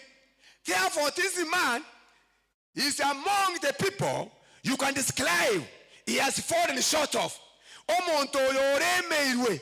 Bono Zacchaeus garemeire byonse. Akaremeru no bonene bwa Nyasaye, na inda akaremeru no nekimo. A man that many people did not like. And I believe akamonta aka kenge. Akalango teba akamonta kenge, hakuna mtu hapa ndani tunaweza fananisha na huyo Zacchaeus. I thank God there is not that person. If I say the characteristics of these people who are short, wala ambao mmefanya saikolojia kidogo, you understand what it means. Hawa watu ambao ni wafupi ni watu ambao wako na tabia nyingine ya achapu. Sitaki niende kwa sababu inawezekana mandugu zetu au wewe au mtu hapa ndani yuko. Sitaki niende hayo. But I want to bring this. Zacchaeus was a man who was short, and na alikuwa mfupi na pia akaremewa. Alikuwa mtu ambaye amelemewa kwa kimo na akawa ameremewa na utukufu wa Bwana. Therefore this man was now nothing. One day he heard about Jesus. Rigere nainde kwa rodi obolemeru bwaye oremeirwa ase kimo is a short man. Nainde oremeirwa bonne bwa Nyasaye. But then he was a man among many. When they kawa, you are a Christian. Umekuwa Mkristo kwa miaka mingi. Lakini still you are another Zacchaeus. You are still short in terms of Christianity. Katika ile hali ya kiimani, you are very short. Katika hali ya kiakili, you are very short. Katika hali ya kuchua mambo, unachua ni vizuri kuwa wachuachi. Eliete lio monda nga wewe umekuwa mchuachi sana, unaweza sikia mbaya. But kuwa mchuachi ni mtu ambaye anachua mambo. It is again good. You can use it in both sides. Unaweza kuwa mchuachi mkorofi, na unaweza kuwa mchuachi ambaye ni mjuzi wa maneno. Kwa hivyo Zacchaeus alikuwa amepotelewa na haya maneno. Another point now arises here. As he heard that there's a man called Jesus, naye alitaka kumuona, because this Jesus ni mtu ambaye alikuwa amesikika kila mahali. So he wanted to look and see who Jesus was. Kwa hivyo alitaka muone huyu Yesu, naye akatembea kama wanaume wengine, because Zacchaeus was a man. Hatujaambiwa ni mwanamke, he was a man. So he wanted to walk like any other man. Kwa hivyo akatembea katikati ya wasee wengine, naye aende kumuona Yesu. But he had a problem. Kwa hiyo he was short. Hasa angemuona, habaka bande kwa Yesu remember the time of Moi Richim. Tuache hii mambo hii ya kisasa. Mambo ya Moi Richim. Watu tulikuwa tunakusanyika maparapara. Watoto wanainuliwa waone, yani kuona tu nkibono kerikia ringi. Nga yani tomororoko rowoka iga toisana keto gendeka. Na totachuga no problem gichando ngo ndore moi. That was a very serious thing. Na korengera ringa nkibono kinare gokora. No boriri bono bwarenga usirobo ngai. No nyambo no rutacha. Moi unga ruto ye para buna nkorandiga mbare ngabaratigara abantu bakumenga ruto yo weto chikomorora. But I want to tell you, no morora, no tamora, hakuna addition of anything in terms of your faith. Hakuna kitu utaongeza, lakini nisiende hayo. Again, when I wanted to talk is this. This man wanted also, like any other man of that time who was there, he wanted to see Jesus. Kwa hivyo wakatembea na wazee wengine, where is Jesus? No, he's passing. Because the Bible says, akasikia Yesu anapita katika barabara hiyo. Kwa hivyo akaacha ofisi akafunga. Na kila mtu wakaenda. Wazee wanatembea wanataka kumuona Yesu. Unataka kumuona Yesu. Ngai mwe daikire. Intelligence yako tebanga oikire nyakoe is now coming. Hono kago cha abantu olia ngai sakayari is among the people. Karakuna okarensa na karakuna okarenga kayare are meire ekiara tarenge monto motambe amorore Yesu ringana ndaite koreta neri na bora aremerwe na bora abe kanisa imira kinyoro mwenye kwangire korino mokoigoro egero morore Yesu korino moko haleluya noko mwancho mwana wa Nyasaye noko moitabera. Bwana asifiwe. Sakaya agaita babon. So he had to look for a way. Akachichua ya kwamba umaite munore unachielewa. Umaite munandega na bora ni mbato murero mobero lakini haeto komani. Na bora nyoko goroko go chandegete lakini nabongo tara haeto komani. Lakini wewe unachielewa mahali uko na shida. Sakaya alichichua, what am I? Mimi bana, mimi ni mfupi kama nyundo.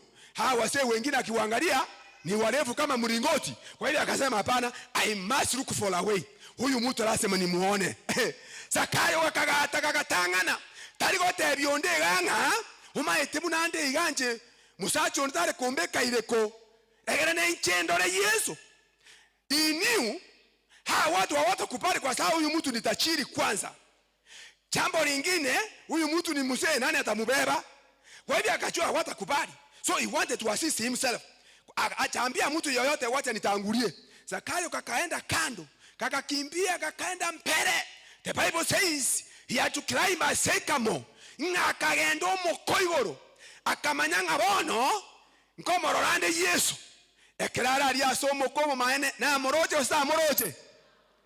Alipopanda pale akamuona Yesu. Emechando yaye kaera yo bwenge bwaye basacha mbale barenga batambe igatwa kubwa Zakayo abacha muona Yesu ekiagera babande abatambe mbarenge bosio lakini Zakayo rorengo omwenge mono akarwa Yesu wetani bali abatambe. Kuna watu wanachiona katika kanisani kwamba mimi niliokoka namba fulani mwaka fulani nje na toregete miaka ya etire kanisa yeni tu abegete foundation yetu huyu mtu katika Ukristo ni mbirikimo. Leo nataka kutangazia mtu haleluya. Takitentangase ro montori ngane elimo inga imokera igoro abane mabwabo gotatoreka no bomanyete aserieta ya Yesu. Tangaza msimamo enda mbele panda juu ya mkuyu hiyo kaweza kumuona Yesu. Zakayo alikuwa na ufupi.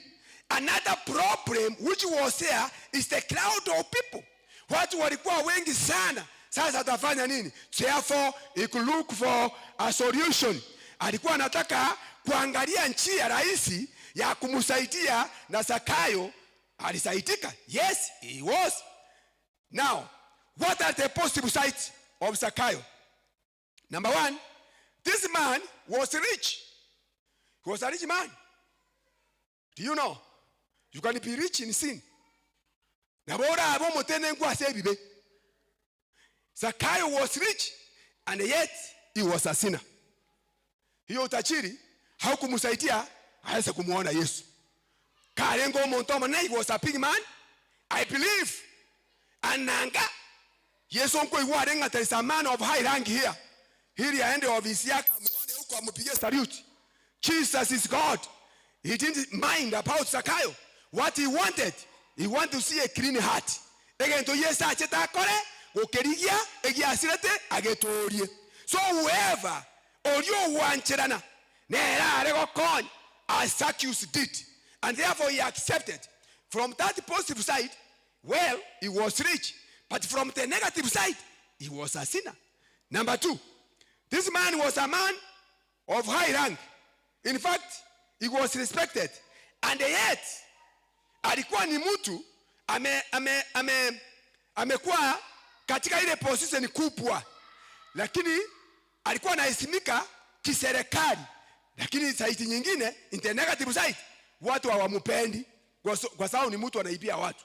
Igaba choyo ni koromo chogima nonye mokoragera amo n'abakere star tigango konye rero iga mbagwa njeti because kwa ikarari echiro kwa bomobe kwa mentakalistikao kwa mosobe komi kwa beka kwa miamia nchiri kwa ndase serikali igo bono sakao na biare gukora igo watu hawa kumpenda na wewe upendeki igo na agotangasira nyasago konye.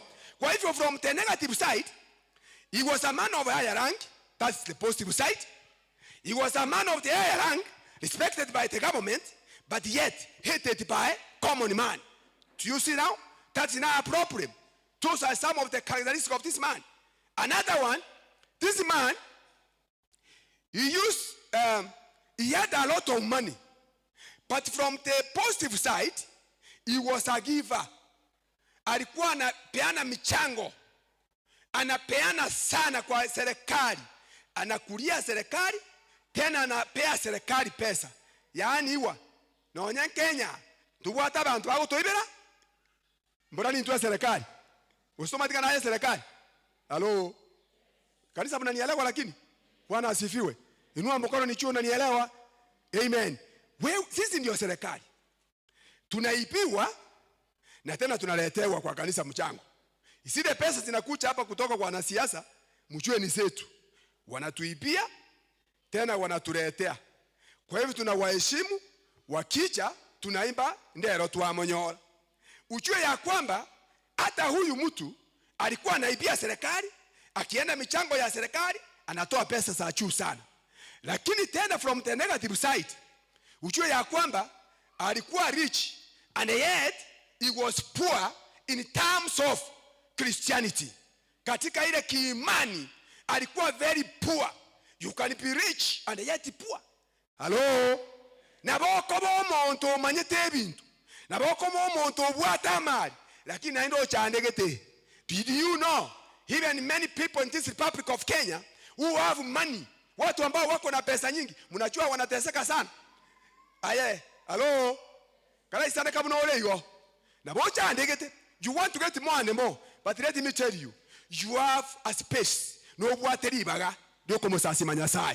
I went to Nairobi one time to see my cousin who is a professor.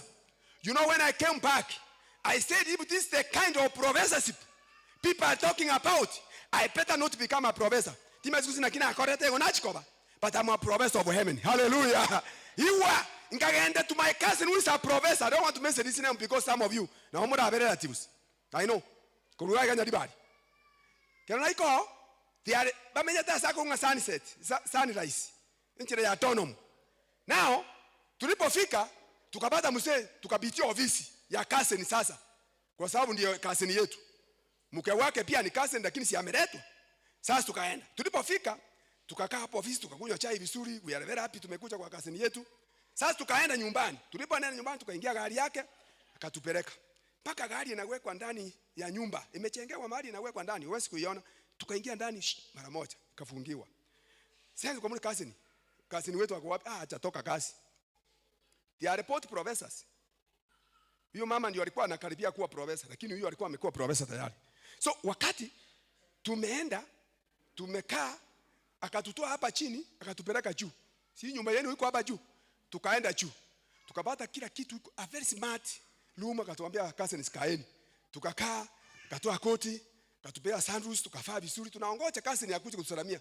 Kumbe cousin naye akicha Naye anakuja na gari yake, naye kuna mahali anaweka nyumba yake iko chini. Anaingia kwa nyumba yake, anafanya vitu yake na watoto wake. Mzee anaingia juu, anafanya vitu yake yeye mwenyewe. Sasa tukamuuliza mbona cousins? Hapana, unajua cousins nitawaeleza baadaye. Sisi hapa we don't share together.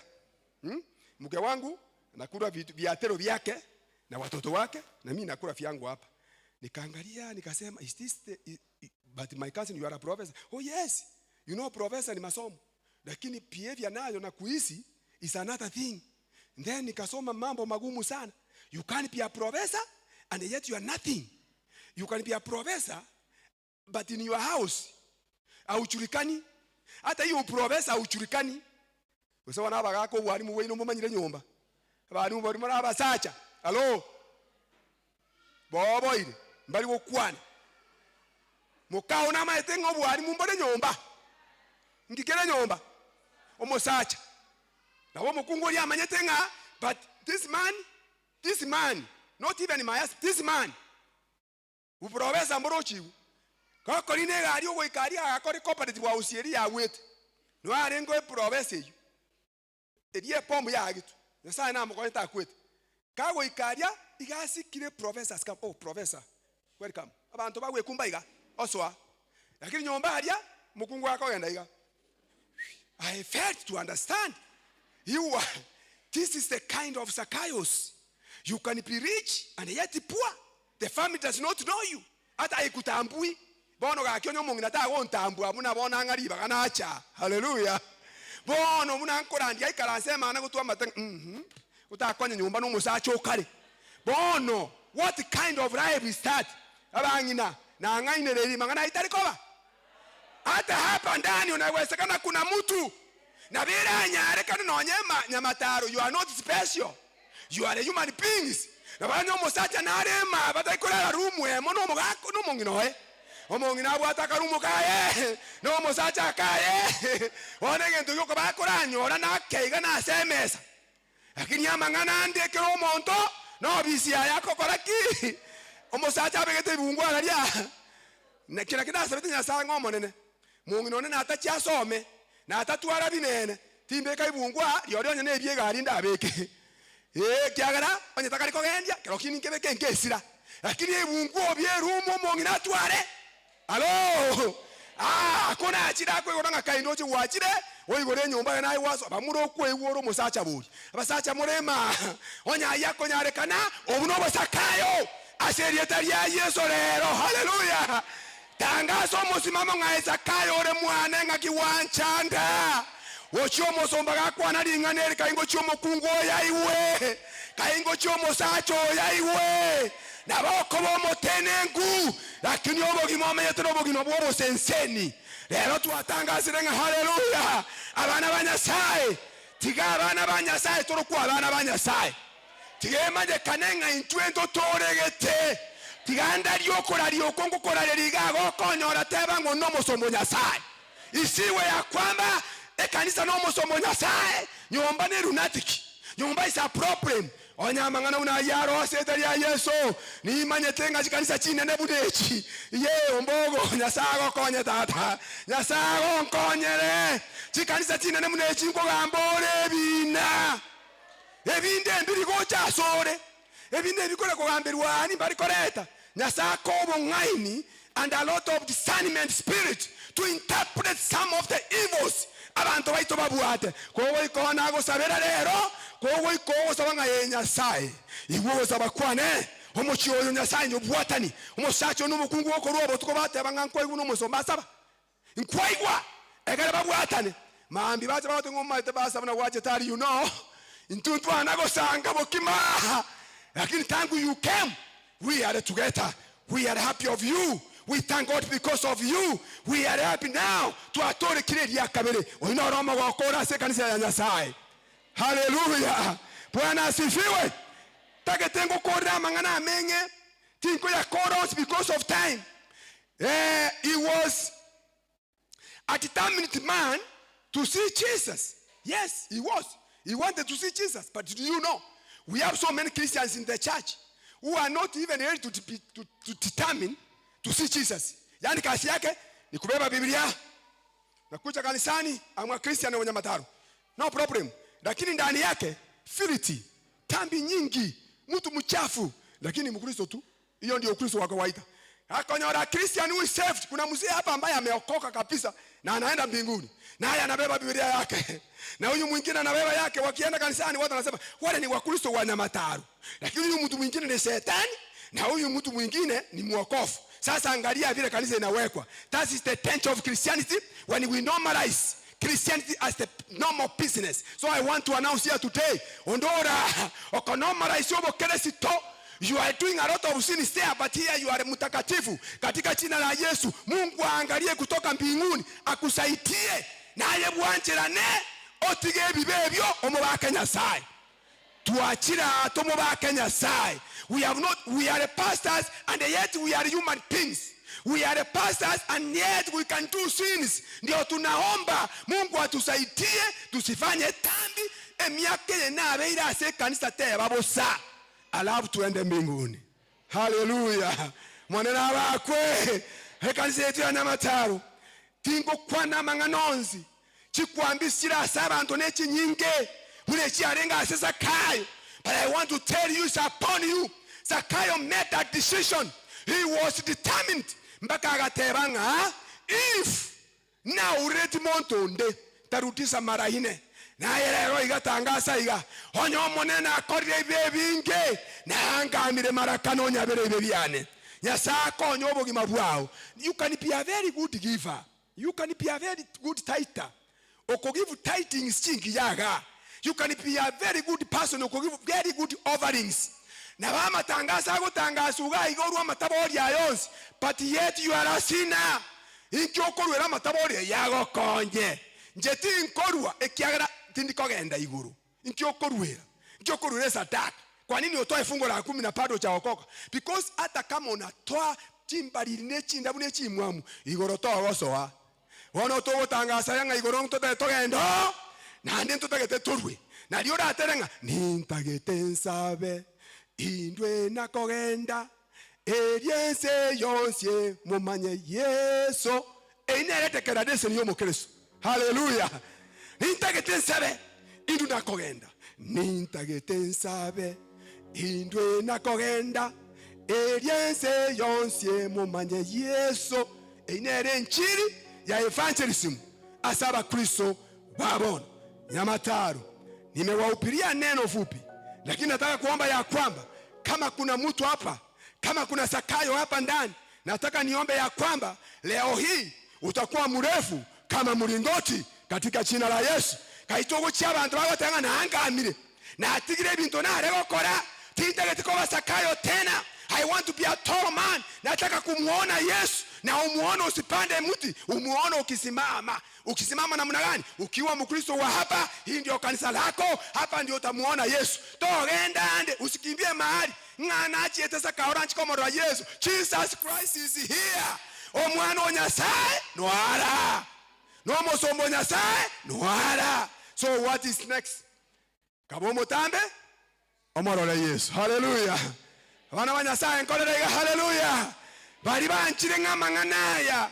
Akuni romo yo netende golongo sabere aserietari ya Yesu. Simama ni kuombea katika jina la Yesu. Kama hilo neno limekusa moyo wako, gosabirana marika itende golo. Mwana Nyasaye tigaba sesenie.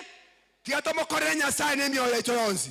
Wekeni mkono wako juu hivi, nataka kuomba katika jina la Yesu Kristo. Hallelujah. Nyasaye kanisa na hivi kila soko wao kwao. Torusio Zakayo, torusio bwenge, tobaba ntaba tamba so kwege na tokorore munore. Nyasaye senichinkoro cy'abana baito, n'abagaka baito n'abangina baito, ne kanisa yaito n'abasomba baito, toberi wa eri motoga ndobo ruoti waigoro, na tanga siroko bua, na tanga sirobo Zakayo botorwe, aseretari atata no mwana mo ikomo chen. Nyasaye kwa bwene ira setore, una kwa bwene rebo tambe na leo hii. Nyasaye tuwasabiro wenere. Hewo manogo towe kyana Nyasaye. Nasaba ile kanisa yewono Baba katika jina la Yesu Kristo, hili kanisa ni lako. Umenipa nafasi ni nene tu yale ambayo machache nimenena, ya kwamba tutoe Zakayo ndani yetu, tuwe watu walefu katika imani, Tuwe watu walevu katika kushua neno lako. Tuwe watu walevu katika kusoma neno lako. Hili kanisa lako Bwana liwe kanisa ambalo unajivunia, liwe kanisa ambalo unafurahia. Ufurahie mioyo yetu, Roho Mtakatifu aweze kuishi ndani, ili unaporudi Bwana tukae tayari kukuraki hewani, vile maandiko yanatuambia katika kitabu cha Yohana. Asante Baba kwa hili kanisa, asante kwa mchungaji, asante kwa nakamati, asante kwa wamama, asante kwa wazee, asante hata kwa watoto. Tubariki sote kama kanisa. Asante kwa sababu Mungu utatubariki na utatuinua, na hili neno utalibariki zaidi ya haya. Ni katika jina la Yesu naomba na kuamini. Amen. Kalaka Yesu ngo bichingia. Abakeresta abatoikaranze. Lakini imwage tinko bingiya. Manya yesere. There's nothing good you can give him. If you give him a handicap, Jesus our Lord, it feels good. Kalaka Yesu chingo bichingia. Amen. Remember, kupea mtu makofi na heko, hiyo pia umemuongeza masiku. Niliona hata kwaya iliimba hapa. Nikatani wakimaliza mtasangilia, lakini wachache sana. Wawili watatu walisangilia. Tiamba te amatera yako terwa. Ayo muntu akorire. Mopongeza chingo. In fact mwakile chingo. Okorira maya. Ikiara utusisini ametuchenga kiimani. Ametusongeza mbele. Wengine tumekaa tutafanya kitu, lakini yeye amekuja hapa. Mbele nina endelea. Lakini wewe una kimya tu hivi. Mpongeze kwa sababu amekwambia mbele tunaenda katika jina la Yesu. Amen. Bwana asifiwe. Omonana bakwe. Abana wa Nyasaye nakole yabo. Nataka kusema ya kwamba leo hii nimefurahi kuwa na nyinyi. Nataka niseme yale mazuri pia mnatufanyia nyinyi. Nataka niseme ni asante sana kwa hili kanisa letu la Nyamataro. Ni kanisa tunachifunia. I've always said this thing. Kila wakati nikicha hapa, sijawahi kutoka kwa matibao haya bila kuwaambia tunawachifunia. Kwa nini? Hii wilaya yetu, you know, some of you may not know, we have makanisa 28. Huyu ndio treasurer wa wilaya. Wakati aliingia wilaya katika ndani yake na katika hapo nyuma na maono, alikuwa anafikiria pesa zinakuja wilaya ni nyingi. Kwa hiyo atasika macheketi na macheketi na macheketi. Mara ya kwanza niuliza, hizi ndio pesa peke yake? Nikamwambia kama sio peke yake siongeze basi. Sasa nifanye nini? Alicheka. This is the money we receive. Why? Some of about 17 churches, 17, and I can mention them overhead, wakileta report zao. Kwa hivyo kamati inaelewa vizuri nikitamuka the 40 heads. Nikisema executive, around 17 churches executive report wanaleta between 60 shillings and 300. 17 churches. Is your pastor, is the church treasurer, niko kwa matebao, kama nimetanganya, Mungu anisamee. You can imagine hizo pesa uongeze. Then four churches. No, 2 churches wakileta executive report siko mbele ya 20k. Na 2 churches tukisema executive wako beyond 2000. Hayo makanisa 17 plus 4 ni ngapi? 21. Kuna mengine yako between 300 na 900. Hayo mengine yamepaki. Yani I'm just giving you an average overview of it.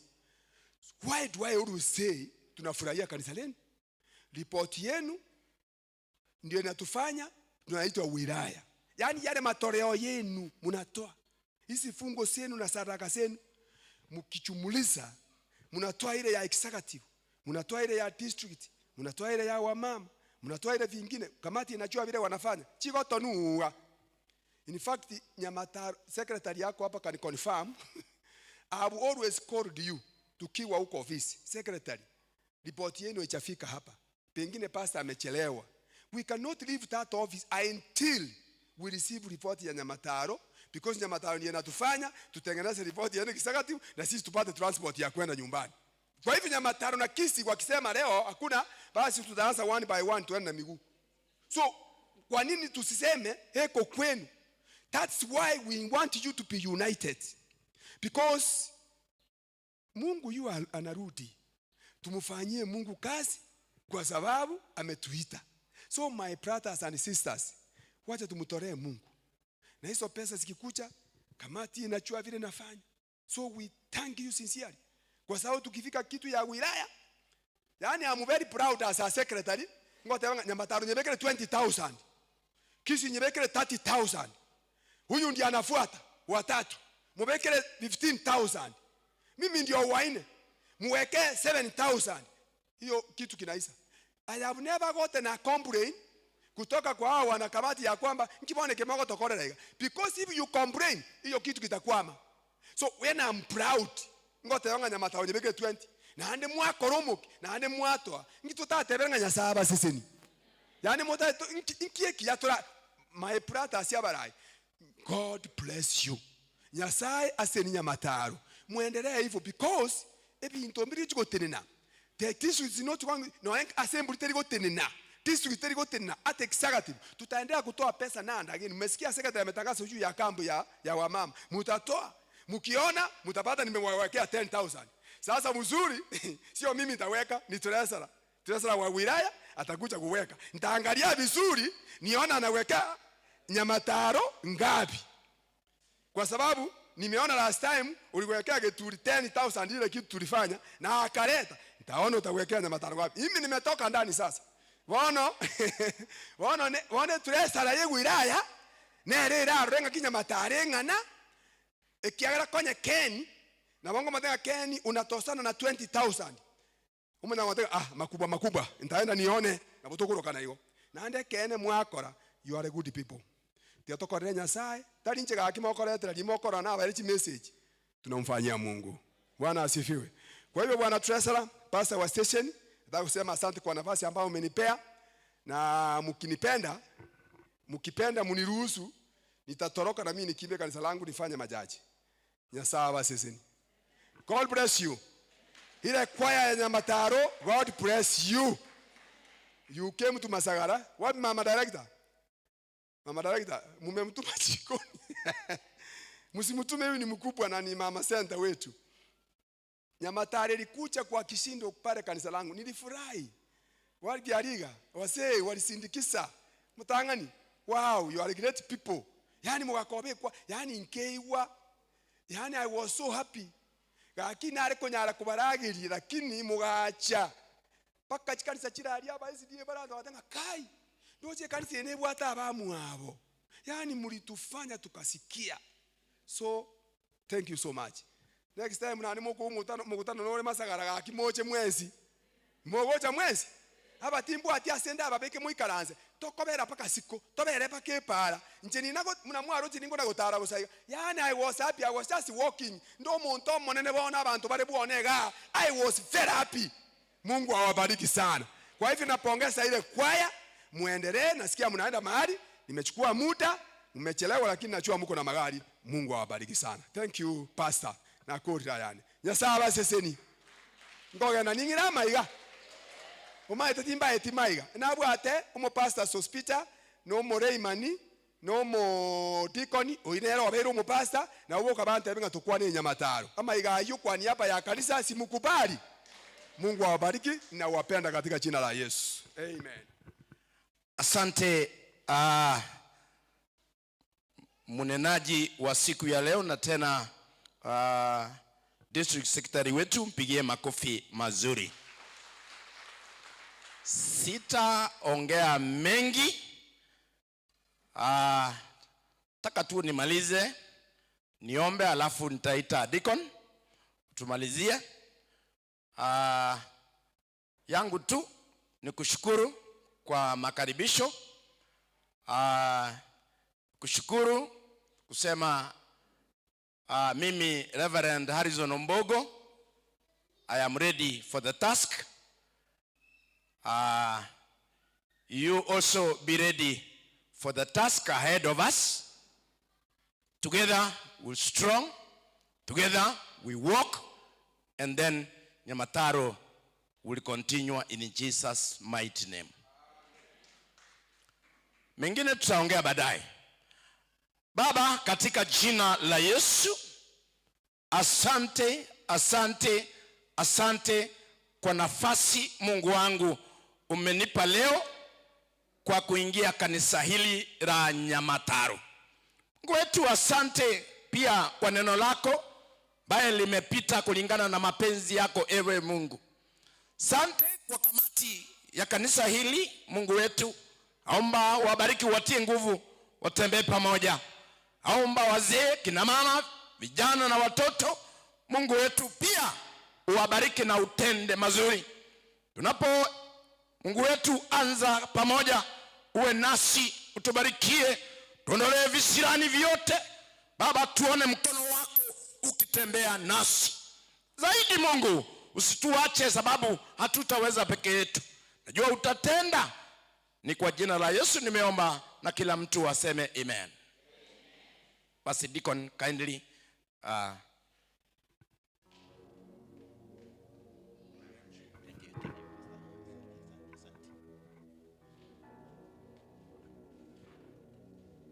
Can we